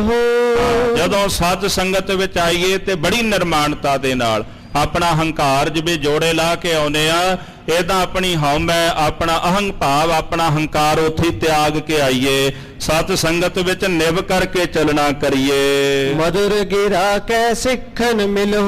ਬੜੇ ਪਿਆਰ ਵਾਲੇ ਮਿੱਠੇ ਬਚਨ ਕਹਿ ਕੇ ਗੁਰਸਿੱਖਾਂ ਨੂੰ ਮਿਲਨੇ ਨੇ। ਜਿਹੜਾ ਵੀ ਸਿੱਖ ਗੁਰਸਿੱਖ ਸਨਮੁਖ ਆ ਕੇ ਮਿਲੇ, ਆਗੇ ਆਵਤ ਸਿੰਘ ਜੋ ਪਾਵੈ, ਵਾਹਿਗੁਰੂ ਜੀ ਕੀ ਫਤਿਹ ਬੁਲਾਵੈ। ਵਾਹਿਗੁਰੂ ਜੀ ਕਾ ਖਾਲਸਾ, ਵਾਹਿਗੁਰੂ ਜੀ ਕੀ ਫਤਿਹ। ਪਿਆਰ ਨਾਲ ਉਹਨੂੰ ਫਤਿਹ ਗਜਾਵੇ, ਰਸਨਾ ਨਾਲ ਮਿੱਠਾ ਬੋਲੇ, ਗੁਰਸਿੱਖਾਂ ਨਾਲ ਆਪਣਾ ਪ੍ਰੇਮ ਜ਼ਾਹਰ ਕਰੇ। ਐਸੀ ਨਿਮਰਤਾ ਹਿਰਦੇ ਵਿੱਚ ਹੋਵੇ। ਇਮ ਸੁਨ ਕੈ ਸਤਿਗੁਰ ਕੋ ਕਹਿਓ। ਇਸ ਪ੍ਰਕਾਰ ਸਤਿਗੁਰੂ ਮਹਾਰਾਜ ਜੀ ਦੇ ਕਹੇ ਹੋਏ ਬਚਨ ਗੁਰਸਿੱਖ ਨੇ ਸੁਣੇ ਹਨ। ਨਮਰੀ ਹੋਏ ਪਰ ਪਰਮ ਪਦ ਲਹਿਓ। ਹਿਰਦੇ ਵਿੱਚ ਨਿਮਰਤਾ ਧਾਰਨ ਕਰਕੇ ਪਰਮ ਪਦਵੀ ਦੀ ਪ੍ਰਾਪਤੀ ਨਾ ਗੁਰਸਿੱਖਾਂ ਨੇ ਪ੍ਰਾਪਤ ਕੀਤੀ ਹੈ। ਧੰਨ ਗੁਰੂ ਹਰਗੋਬਿੰਦ ਸਾਹਿਬ ਸੱਚੇ ਪਾਤਸ਼ਾਹ ਮਹਾਰਾਜ ਜੀ ਦੇ ਚਰਨਾਂ ਵਿੱਚ ਭਾਈ ਸੁੰਦਰ ਜੀ ਚੱਲ ਕੇ ਆਵਣਗੇ, ਉਹਨਾਂ ਨੂੰ ਉਪਦੇਸ਼ ਦੀ ਦਾਤ ਮਹਾਰਾਜ ਜੀ ਬਖਸ਼ਣਗੇ। ਇਹ ਪ੍ਰਸੰਗ ਆਪ ਜੀ ਕੱਲ ਦੇ ਦੀਵਾਨਾਂ ਵਿੱਚ ਸਰਵਣ ਕਰੋਗੇ। ਸਮੇਂ ਦੇ ਲਿਹਾਜ਼ ਨਾਲ ਸਮਾਪਤੀ ਹੈ। ਸਤਿਗੁਰਾਂ ਦੇ ਪਾਵਨ ਪਵਿੱਤਰ ਇਤਿਹਾਸ ਦੀ ਕਥਾ ਕਰਦਿਆਂ, ਵਿਚਾਰ ਕਰਦਿਆਂ ਹੋਈਆਂ ਬੇਅੰਤ ਪ੍ਰਕਾਰ ਦੀਆਂ ਭੁੱਲਾਂ ਦੀ ਖਿਮਾ ਕਰਨੀ ਜੀ। ਵਿਸਰਨਾ ਹੀ ਦਾਤਾਰ, ਵਿਸਰਨਾ ਹੀ ਦਾਤਾਰ,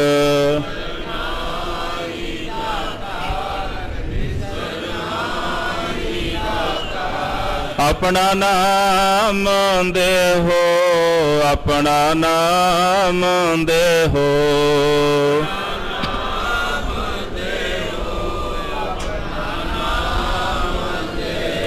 ਗੁਣ ਗਾਵਾਂ ਦਿਨ ਰਾਤ, ਗੁਣ ਗਾਵਾਂ ਦਿਨ ਰਾਤ,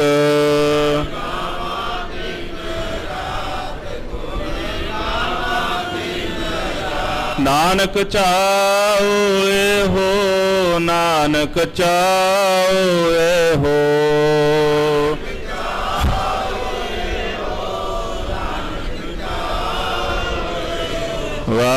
ਵਾਹਿਗੁਰੂ ਵਾਹਿਗੁਰੂ ਵਾਹਿਗੁਰੂ,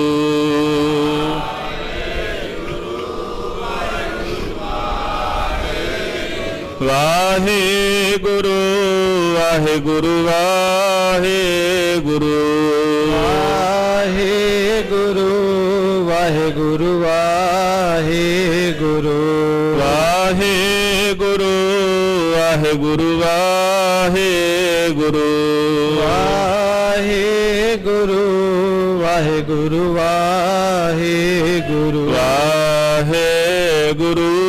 ਵਾਹਿਗੁਰੂ ਵਾਹਿਗੁਰੂ, ਵਾਹਿਗੁਰੂ ਵਾਹਿਗੁਰੂ ਵਾਹਿਗੁਰੂ।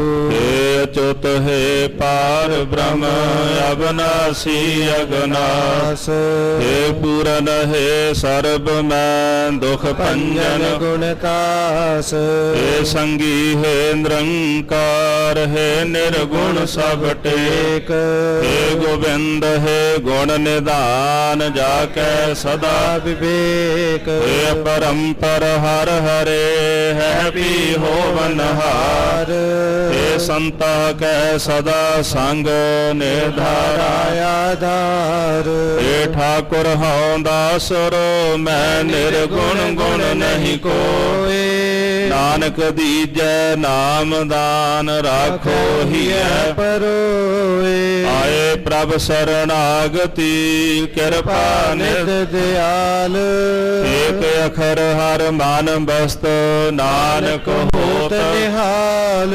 ਵਾਹਿਗੁਰੂ ਨਾਮ ਜਹਾਜ ਹੈ ਚੜੇ ਸੁਤਰੇ ਪਾਰ, ਜੋ ਸ਼ਰਧਾ ਕਰ ਸੇਵੰਦੇ ਗੁਰ ਪਾਰੇ ਉਤਾਰਨ ਹਾਰ, ਵਾਹਿਗੁਰੂ ਨਾਮ ਜਹਾਜ ਹੈ ਚੜੇ ਸੁਤਰੇ ਪਾਰ, ਜੋ ਸ਼ਰਧਾ ਕਰ ਸੇਵੰਦੇ ਗੁਰ ਪਾਰੇ ਉਤਾਰਨ ਹਾਰ। ਵਾਹਿਗੁਰੂ ਜੀ ਕਾ ਖਾਲਸਾ, ਵਾਹਿਗੁਰੂ ਜੀ ਕੀ ਫਤਿਹ।